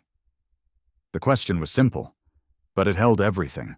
Imara felt every eye on her, waiting, judging, expecting. She could say anything, something safe, something that would sound good. But she didn't. She told the truth, because it was the right thing to do, she said. Her voice didn't shake. Not this time. Obinna nodded slowly. "As I thought." He turned slightly, addressing the room again. "Character," he said, "is not revealed in comfort. It is revealed in pressure." No one moved. No one spoke. Because the truth of that statement was undeniable. And in this place, he continued, I found very little of it. Balogun's jaw tightened. "Sir, enough." The word stopped him instantly. Obinna's gaze returned to him. "You are no longer needed here," he said. The sentence was calm, but final. Balogun froze. What he asked. "You're dismissed," Obinna clarified. The words echoed, louder than anything that had come before. "You can't be serious," Balogun said, his voice rising. "I've been running this place for years, and in that time Obina interrupted you forgot what it means to lead." Silence. "I built this business on more than profit," Obina continued, "and you reduced it to fear." Balogun's face flushed. "This is unfair," he said. "You're making a decision based on one incident." "No," Obina replied. "I'm making a decision based on everything I've seen."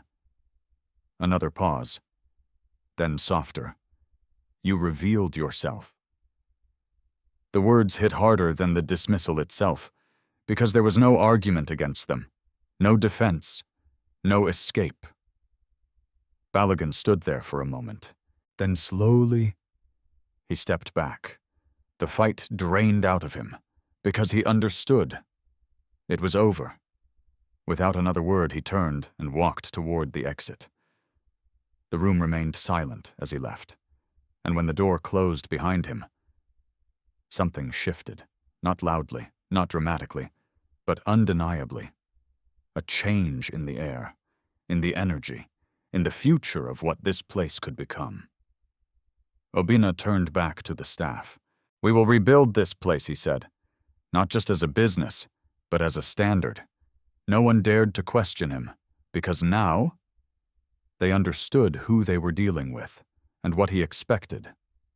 Then slowly his gaze returned to Imara, and this time there was something different in his eyes.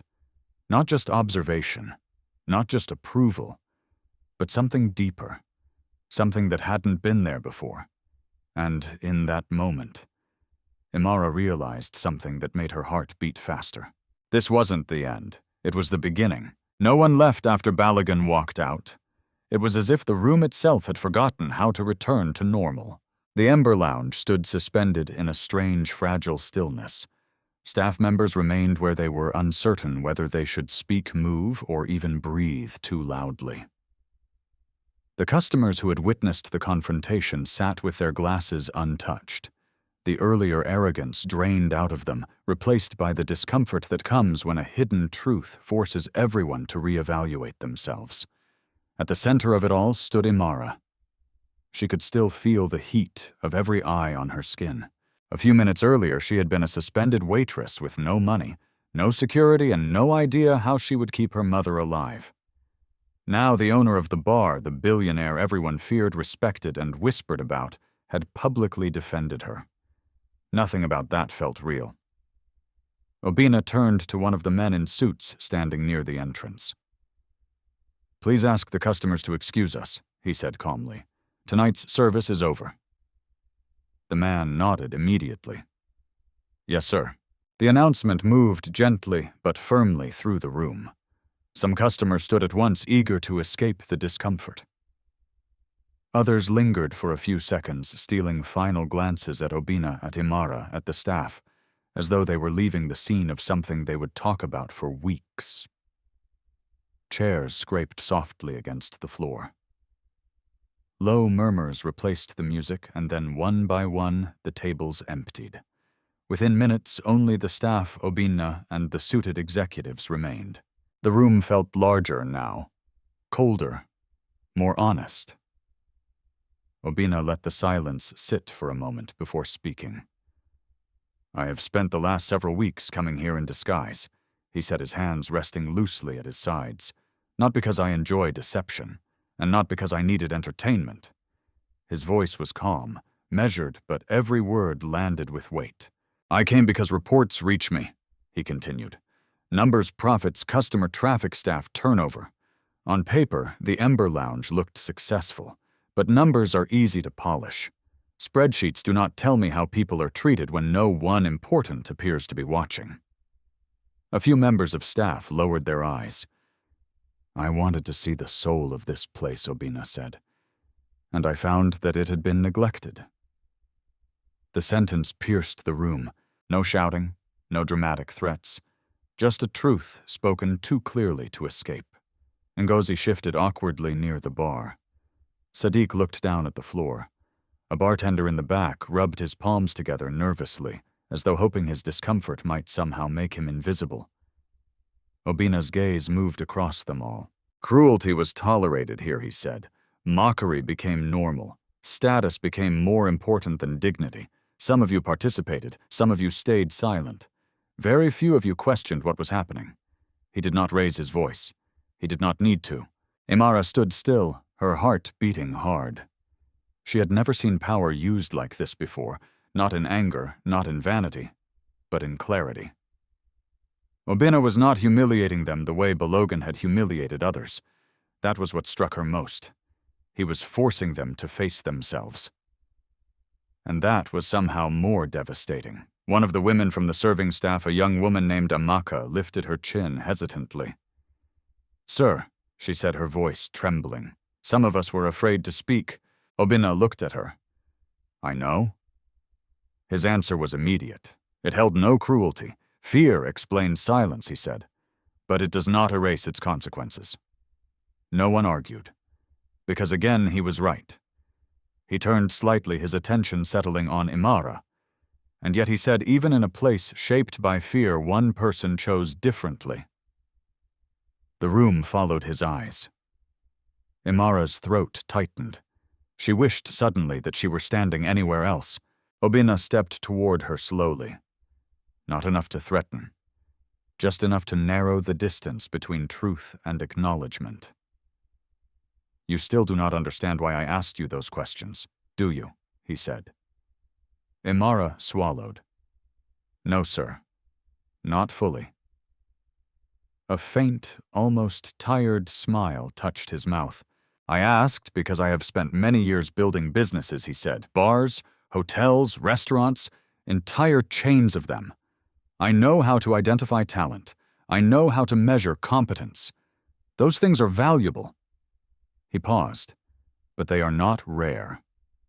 The room was silent.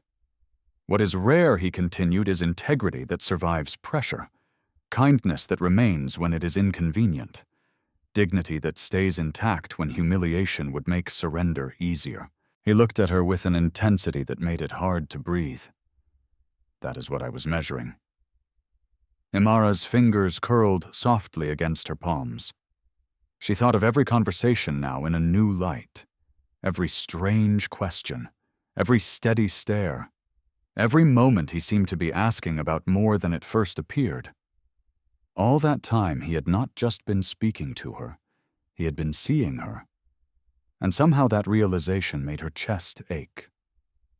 "I didn't know," she said quietly. "I know," Obinna replied. That simple sentence carried no accusation, only fact. One of the executives near the entrance stepped forward with a tablet in hand, but Obinna gave him a small glance that made him stop again. Whatever formal business waited, Obinna clearly intended to finish this first. He turned back to Imara. "Do you remember asking me why I kept coming here?" he said. "Yes, sir." "And do you remember what I told you?" Imara searched her memory, though the answer surfaced immediately. "You said, 'This place tells the truth.'" Obinna nodded. It did. For a moment, neither of them spoke. Then he said, "But truth is not useful unless something is done with it." The sentence changed the air. Imara felt it. So did everyone else. This was leading somewhere. Obinna drew in a slow breath and faced the room again. "As of tonight," he said, "the Ember Lounge will be undergoing internal review. Staff roles will be evaluated. Management practices will be investigated. Every complaint that was buried, dismissed, or ignored will be revisited." A stir moved through the staff, panic in some faces, relief in others. "Those who helped create a culture of humiliation," he continued, "will answer for it. Those who remained silent out of fear will be given a chance to prove who they are under different leadership. But this place will not continue as it has." He let that settle. Then, after a beat, he turned once more to Imara. "And you?" he said softly. Her breath caught. "I have a question for you." Imara hesitated. "Sir, when you thought I was poor, he said you showed me respect. When you thought I had nothing to give you, you still protected me. When it cost you your own money, your own position, and perhaps your future, you still chose compassion." He took one more step forward. So tell me, Imara Nwosu, what kind of work did you dream of doing before life taught you to settle for survival? The question hit her harder than any public humiliation ever had, because no one had asked her that in years. Perhaps no one ever had. She opened her mouth, then closed it. For a second, her composure wavered. The room faded. The executives, the staff, the polished floor, the dim lights, all of it blurred behind the sudden pain of a forgotten dream. She began, then stopped. Obina waited, not impatient, not rescuing her from the silence, just waiting. Imara took a breath. When I was younger, she said, her voice unsteady, I wanted to study hospitality management. Several heads lifted. She continued more quietly, not just serving tables, running places, building them, making people feel welcome, making them feel seen. A painful little smile touched her face and disappeared almost instantly. But when my father died, everything changed. School became impossible. My mother got sick. Tunde was still small. So, she swallowed. Dreams became expensive. No one in the room moved. The honesty of her answer left nowhere to hide. Obina watched her for a long moment. Then he nodded once, as if something had just been confirmed. Good, he said. Imara frowned, slightly confused. Good, sir. A faint glimmer returned to his eyes, something between resolve and respect. Yes, he said. Because I was hoping your dream had not died. Only been delayed. Those words moved through her like a shock. Before she could ask what he meant, Obina turned to one of the executives. Bring me the file, he said. The man stepped forward immediately, opening a slim leather folder he had been carrying the entire time. Imara stared. Her heart began to race again. Obina accepted the file, then looked back at her. The test is over, he said. And in that moment she understood with sudden clarity that the next words out of his mouth were going to change her life. The leather folder looked ordinary. That was the strange thing. After everything that had happened, the reveal, the firing, the silence, the weight of Obina's words, Imara expected something dramatic, a grand announcement, a public gesture, something loud enough to match the shock of the night. Instead, what sat in Obina's hand was a slim, dark file. Simple, controlled, quiet. But somehow it felt more powerful than any speech. Obina opened it, slowly, glanced over the first page, then lifted his eyes back to the room. We will finish this properly, he said. His voice was calm, but there was a new firmness in it now. The observation was over. The judgment had already been made. What remained was accountability. And accountability, Imara realized, had its own kind of gravity. Obina handed the file back to the executive beside him. Read the internal findings.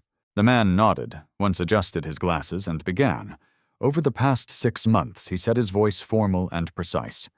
The Ember Lounge has received repeated internal complaints regarding staff mistreatment, verbal humiliation, manipulated scheduling, withheld tips, and discriminatory treatment toward customers considered low value. A murmur moved through the staff. Ngozi's face changed first, then Sadiq's, then the bartender near the back. Imara stood very still. She had never known official complaints had even existed. In her experience, people whispered, endured, and moved on. They survived. They did not expect justice. The executive continued. Several complaints were submitted anonymously. 2 were withdrawn. 1 employee resigned after alleging repeated public humiliation by management. 3 scheduling records show deliberate reduction of shifts as punishment unrelated to performance. Cash reconciliation documents also indicate inconsistencies requiring further investigation. At that, the room grew colder. Obina said nothing. He did not need to. The truth was doing the work for him. The executive lowered the paper slightly. In summary, managerial conduct, under Meister Adewale Balogun, demonstrated abuse of authority, financial irregularity, and repeated violations of company policy. He closed the file. Silence. The kind that settled into bones. Imara's thoughts flashed back through weeks of careful obedience, quiet fear, and swallowed humiliation. The sharp comments, the impossible standards, the constant reminders that she was replaceable. She had always felt something was wrong, but feeling it and hearing it named were two different things. What had happened here had not been normal. It had not been deserved. It had not been just business. It had been abuse hidden behind power. Obina faced the staff. This, he said, is what happens when leadership mistakes fear for order. No one looked up. Some of you encouraged it because it made you feel safe. He continued. Some of you laughed because you were relieved the cruelty was aimed at someone else. Some of you stayed silent because you believed survival required silence. His gaze moved from face to face. I understand all of that, but understand me clearly, none of it will continue. The statement landed with finality. Not rage, not revenge, structure. A line being redrawn. One of the older kitchen staff, a woman named Bisi, stepped forward hesitantly. Imara knew her only slightly. Bisi was the kind of person who worked hard, spoke little, and avoided conflict whenever possible. Sir Bisi said quietly, "Some of us, we were afraid." Obina looked at her, and his expression softened, but only slightly. "I know," he said, "fear is real, but so is responsibility." Bisi lowered her eyes and nodded. No one argued with him now. There was nothing left to argue. The room had already seen too much. Then Obina turned toward Ngozi. "Did you find her funny?" he asked. The question came so suddenly that Ngozi blinked in confusion. "Sir." When Imara was mocked, Obina said, his tone steady. "Did you find it amusing?" Ngozi's mouth opened and closed. I didn't mean anything by it. That is not what I asked." She looked around as if hoping someone else might answer for her. No one did. "I laughed sometimes," she admitted softly. Why Ngozi swallowed? "I don't know." Obina held her gaze for a moment. "Yes, you do," he said. "But perhaps you have not yet found the courage to admit it." He did not press further. That somehow was worse, because he left her standing there with herself. Then his attention moved to Sadiq. And you, Sadiq, let out a breath through his nose, that shame already written across his face. "I joked," he said. "I thought it was harmless." Obina's expression remained unreadable. Harmless to whom Sadiq's eyes dropped. No answer came. Obina turned away from them and looked back at Imara. She felt her chest tighten again, not from fear this time, but from the discomfort of being placed at the center of something she had never asked for. "I do not believe in public cruelty," Obina said. "So I will not repay humiliation with humiliation." He was still speaking to the room, but his words seemed to land most sharply on those who had wronged her. "You will each be reviewed based on conduct, performance, and honesty," he continued. "Some of you will stay, some of you will go, but every person in this room will now understand that what happened to her was seen. Seen." That word caught in Imara's throat. Because that was what the deepest pain had been all along. Not only the hardship, not only the disrespect, but the feeling that none of it mattered because no one of consequence saw it. But someone had. He had. And now he was naming it in front of everyone. For the first time in longer than she could remember, Imara felt something fragile and unfamiliar rise inside her. Not relief. Not yet. Something closer to vindication. Obina nodded toward one of the executives again. "Arrange severance where appropriate. Freeze discretionary scheduling authority. Full audit begins tomorrow morning." "Yes, sir," the man replied. The efficiency of it all stunned Imara. This was not chaos. It was not emotional retaliation.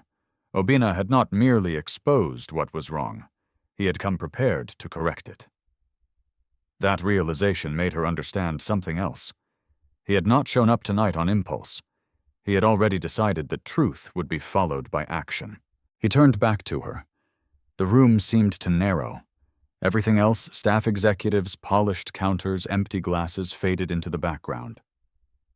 "Imara," he said. Her name spoken in that calm voice carried more force than shouting ever could. "Yes, sir." He studied her for a moment, as though making sure she was ready for what came next. "You lost wages because you did what was right." She said nothing. "You paid a bill that should never have been yours to carry." Still, she said nothing. "You stood up for someone you believed was powerless." The silence deepened. Obina's gaze softened by a degree. That kind of person cannot remain in a position where her only reward is survival. Imara felt her pulse quicken. She did not fully understand the sentence, but she felt its direction. Obina extended his hand, and the executive immediately passed the folder back to him. He opened it and pulled out several documents. Not one page. Several. He stepped closer and held them where she could see. "This," he said, "is an offer." The word made her blink. An offer. Not charity, not pity, not rescue. An offer. "For immediate financial assistance for your mother's treatment," he continued, "fully covered through the Employee Emergency Fund and private authorization from my office." Imara's breath stopped. She stared at him, then at the papers, then back at him. He went on before she could speak. "This also includes reinstatement of your wages from the date of your suspension, compensation for wrongful treatment during managerial review, and if you choose to accept it, a new role within this business." The room shifted again. Even the executives looked at her now, with a different kind of attention. Imara's lips parted, but no words came. Obina held her gaze. "You told me your dream was not only to serve in a place like this," he said. "You wanted to help build it, shape it, make people feel seen." A pause. "I am offering you a position as trainee floor operations supervisor under direct mentorship with full sponsorship for part-time hospitality management studies." The words hit too fast, too deep, too completely. For a second, she thought she had misheard him. The room blurred. Her ears rang faintly. No one spoke. No one moved. Because everyone in that room understood exactly what this meant. It was not just a promotion, not just money, not just help. It was a future, a door, a life she had not allowed herself to imagine in years. Imara looked at the papers again, then at Obina. Her voice, when it came, was barely above a whisper. Why, it was the only question she could manage. Obina answered without hesitation. "Because character should be rewarded," he said, "not exploited."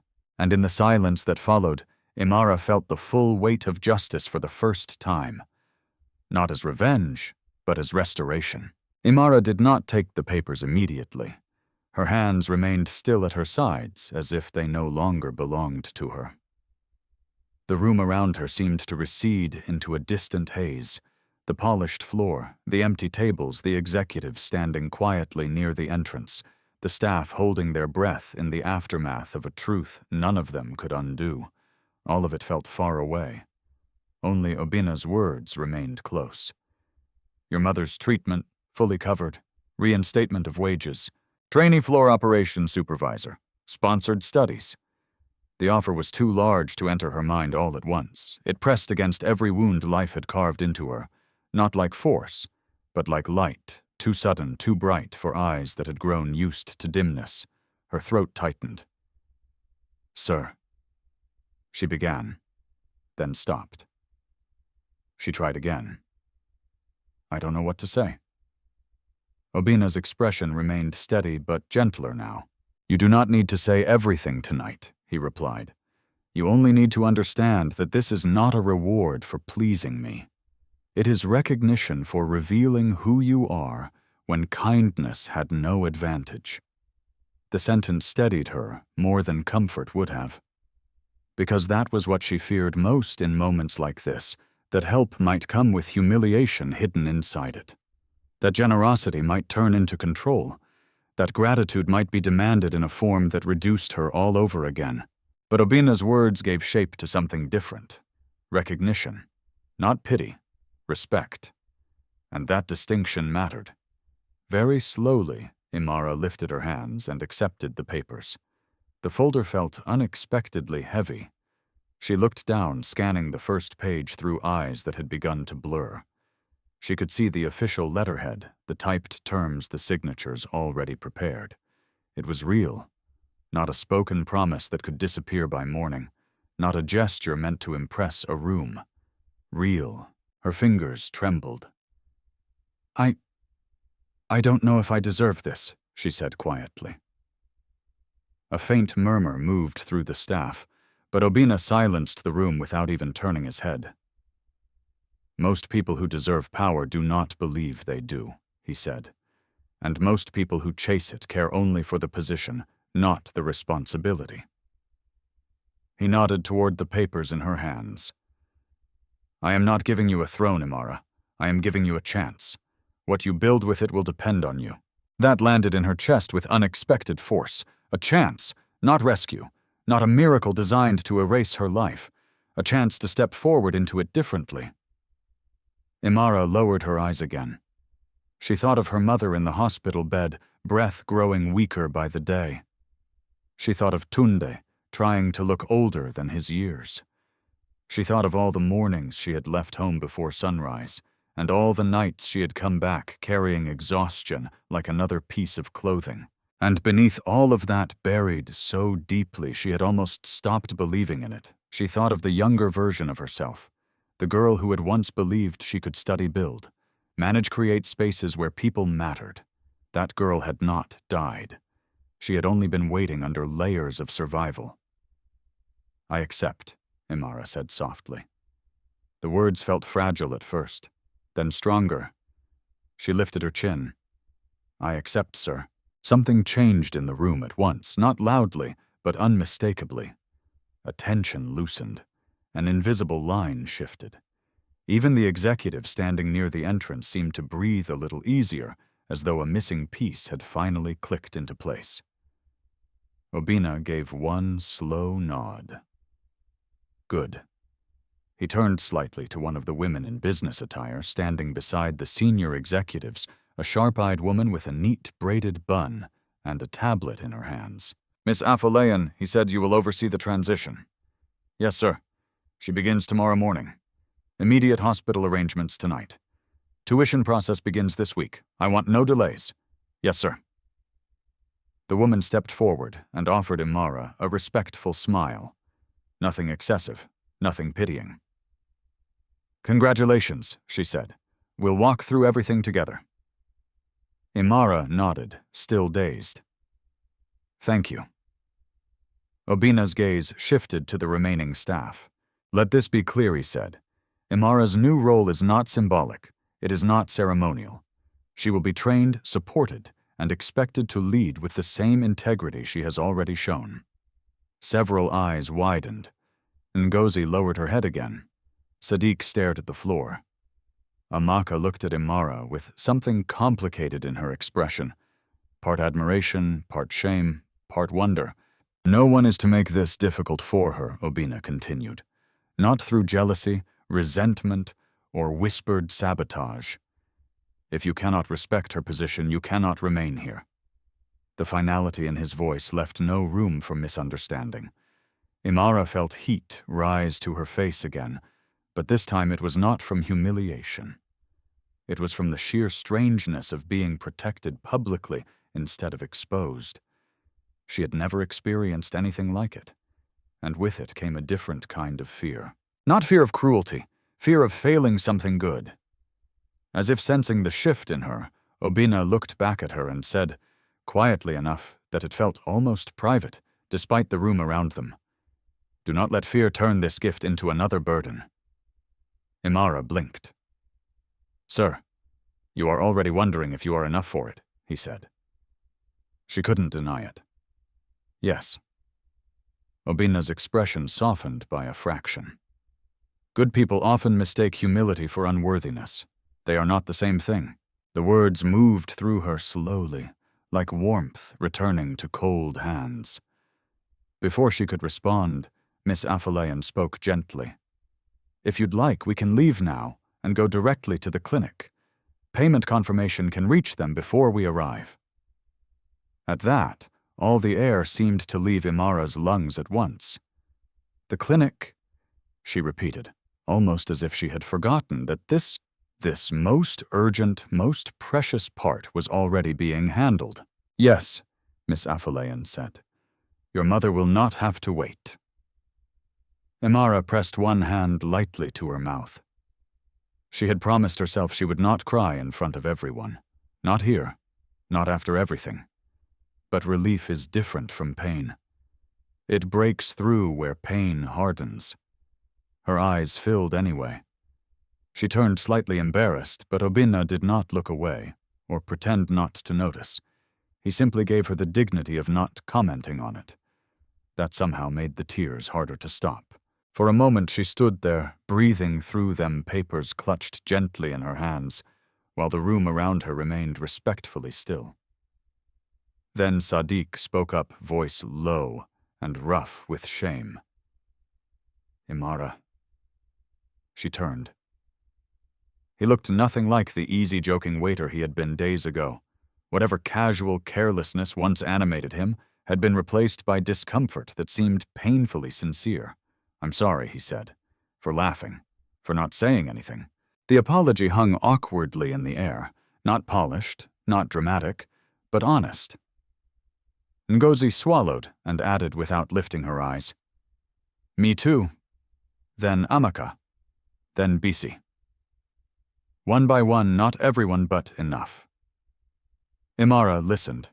She did not rush to reassure them, did not make their guilt easier by pretending everything was already fine. She had learned too much in one night to do that. But she also knew bitterness could become its own prison. So she nodded once and said, "I hear you." Not full forgiveness. Not rejection. Just truth.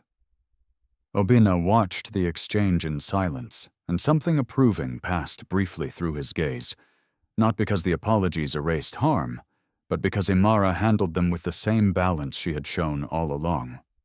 Miss Afolayan checked her phone and said quietly, "The clinic has confirmed receipt of the first payment authorization." Imara closed her eyes for 1 second. Just one. Enough to feel the sentence fully. Her mother was not alone under the shadow of impossibility anymore. When she opened her eyes, Obinna was still watching her, not as a superior studying a subordinate, but as someone measuring whether hope had landed safely. "Go," he said. The word was simple, but kind. "Be with your family tonight. Tomorrow we begin the work." Imara nodded. "Yes, sir." She hesitated, then added, "Thank you." Obinna gave the smallest shake of his head. "Live in a way that justifies the opportunity. That will be thanks enough." Those words stayed with her as she turned to leave with Miss Afolayan. At the door she paused and glanced back once more. The Ember Lounge no longer looked like the place that had humiliated her. It looked like a place standing at the edge of change. And somehow, impossibly, so was she. By the time Imara reached St. Mary's Clinic that night, the city had softened into a blur of headlights and distant horns. She sat in the passenger seat beside Miss Afolayan. The folder still resting in her lap, her fingers curled around it, as though letting go might cause the entire evening to dissolve into a dream.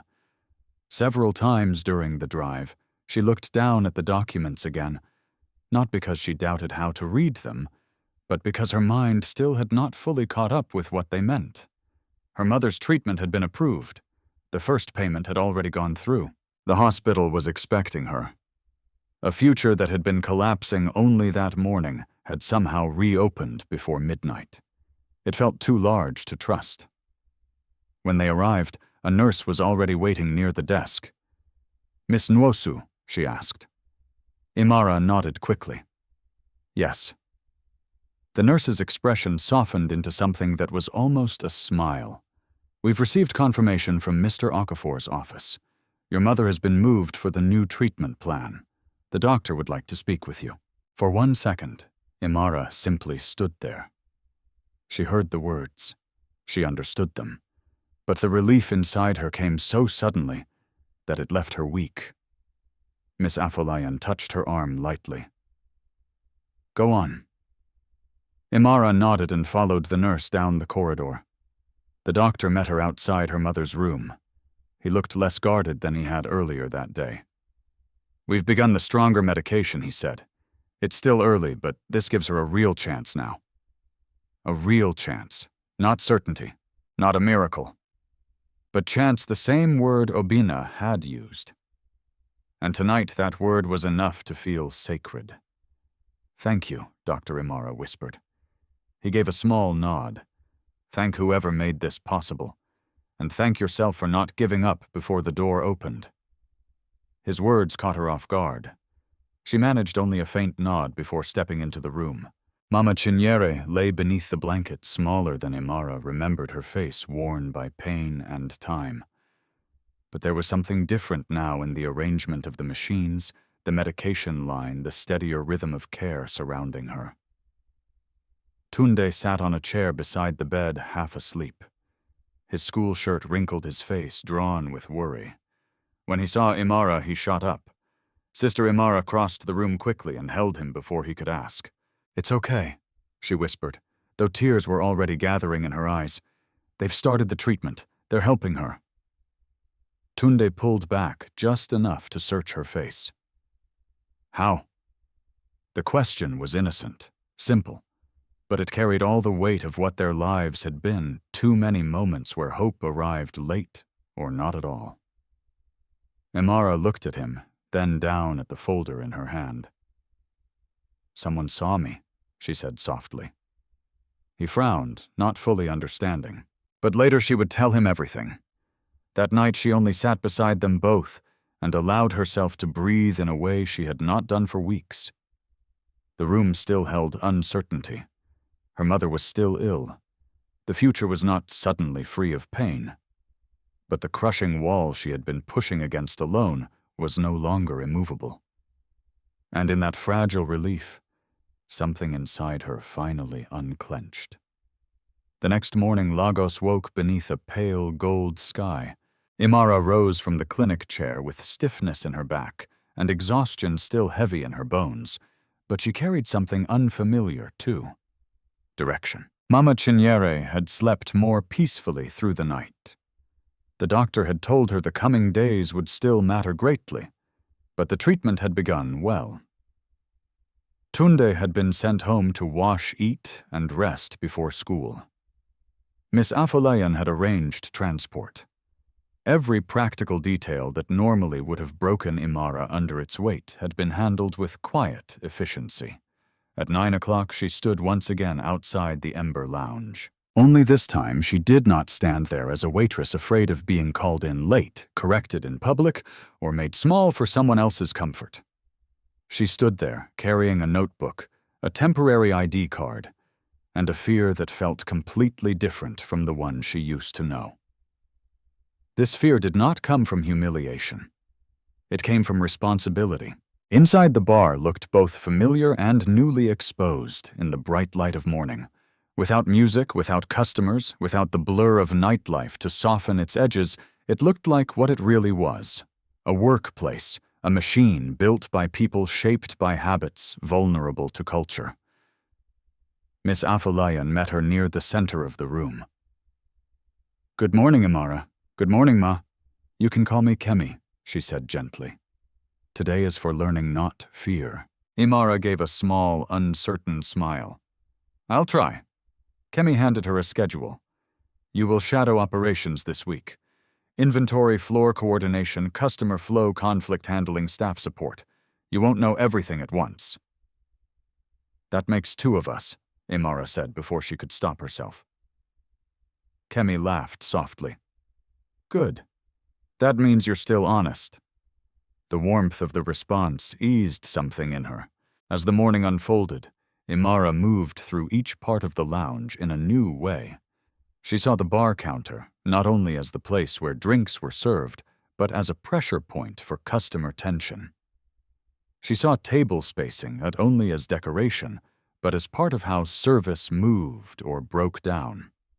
She saw the staff schedule and immediately recognized how easily power could be abused through shifts, hours, and silence. All the things that once oppressed her now revealed themselves as structures that could be changed. At midday, Obina arrived. He did not come with spectacle. No announcement followed him. No crowd rose. But his presence altered the room all the same. He walked in wearing a dark shirt and tailored trousers carrying none of the visible disguise she had known before, yet something in his eyes remained exactly as it had been at table 6. Observant, still, seeing beyond surfaces. Kemi excused herself to take a call, leaving Imara briefly alone near the side of the room as Obina approached. "How is your mother?" he asked. The question was the first thing he said. Not about work, not about the lounge, her mother. Imara felt a quiet gratitude move through her. "She started treatment last night," she said. "The doctor says there is hope now."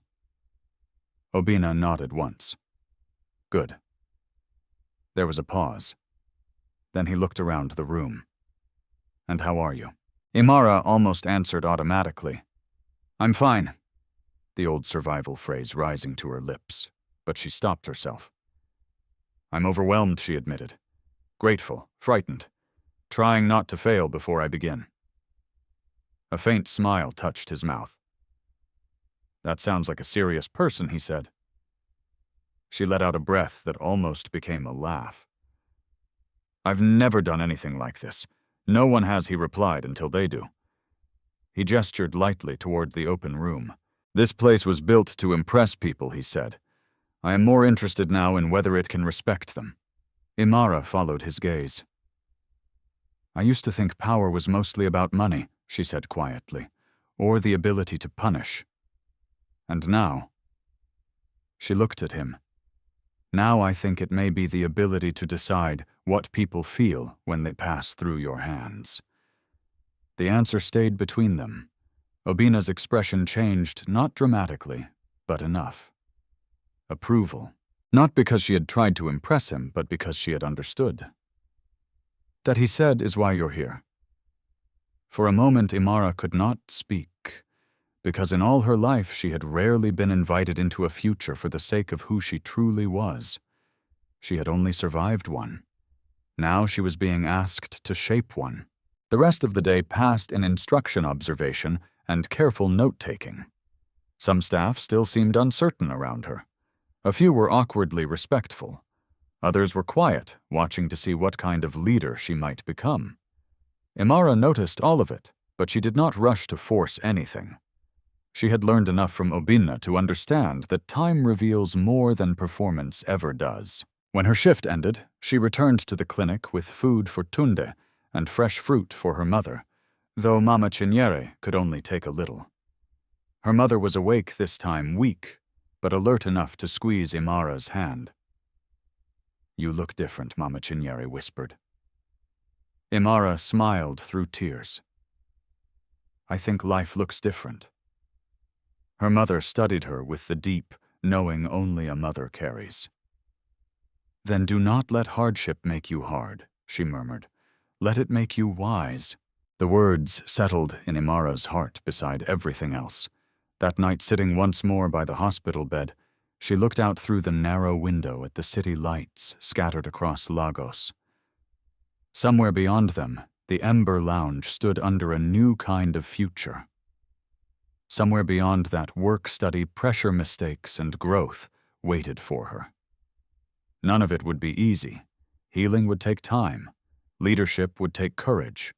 Trust would have to be built. But for the first time in years, she was not merely trying to survive the next day. She was walking toward one. And in another part of the city, Obina sat alone in his car outside one of his other properties, reviewing reports he no longer saw the same way. Wealth had given him reach, but not peace. Power had given him control, but not always truth. Yet in the quiet courage of a woman who defended a man she believed could offer her nothing, he had found something rare enough to silence even him. Not admiration alone, not gratitude alone, but proof. Proof that kindness without advantage still existed. Proof that dignity could survive hunger, fear, and humiliation. Proof that the world had not become so hard that goodness was naive. And that discovery changed him too. Because the woman who had once stood trembling in a crowded bar while others laughed had done more than pass a test. She had reminded a billionaire what kind of world was still worth building. What this story reminds us is something many people only understand after life has already humbled them. The world often measures human worth by money, status, appearance, and usefulness. But real character is revealed in how we treat people who seem to have nothing to offer us. Imara did not show kindness because she expected a reward. She did not defend Obinna because she knew he was powerful. She acted out of conviction even when it cost her comfort, security, and the little money she had left. That is what makes her different. That is what makes her unforgettable. In real life, many of us are not tested in dramatic ways. Our tests come quietly, in how we speak to workers, strangers, the poor, the tired, the overlooked, and the people society teaches us to ignore. Sometimes the greatest measure of a person is not how they behave when they are winning, but how they behave when life is unfair, when they are exhausted, and when no one seems to be watching. Imara teaches us that kindness is not weakness, dignity is not foolishness, and compassion is not a loss. Sometimes those very qualities become the bridge to healing justice and a future we never imagined possible. But this story also carries another truth. Power matters most when it is used to restore, not to crush. Obinna's wealth did not matter because he was rich. It mattered because he finally chose to use his position to correct injustice, protect the innocent, and open a door for someone whose goodness had been exploited for too long. That is the kind of leadership the world desperately needs, leadership that sees people not just profit. If this story touched your heart, let it stay with you. Let it challenge you to remain good in a hard world, and to remember that even when kindness seems costly, it is never wasted. Someone may not always see your struggle immediately, but truth has a way of rising, and what is done with a clean heart is never lost forever. Share in the comments what moved you most in Imara's journey, and tell us where you are watching from. If you believe stories like this deserve a place in the world, please subscribe to the channel, like this video, and share it with someone who needs hope today.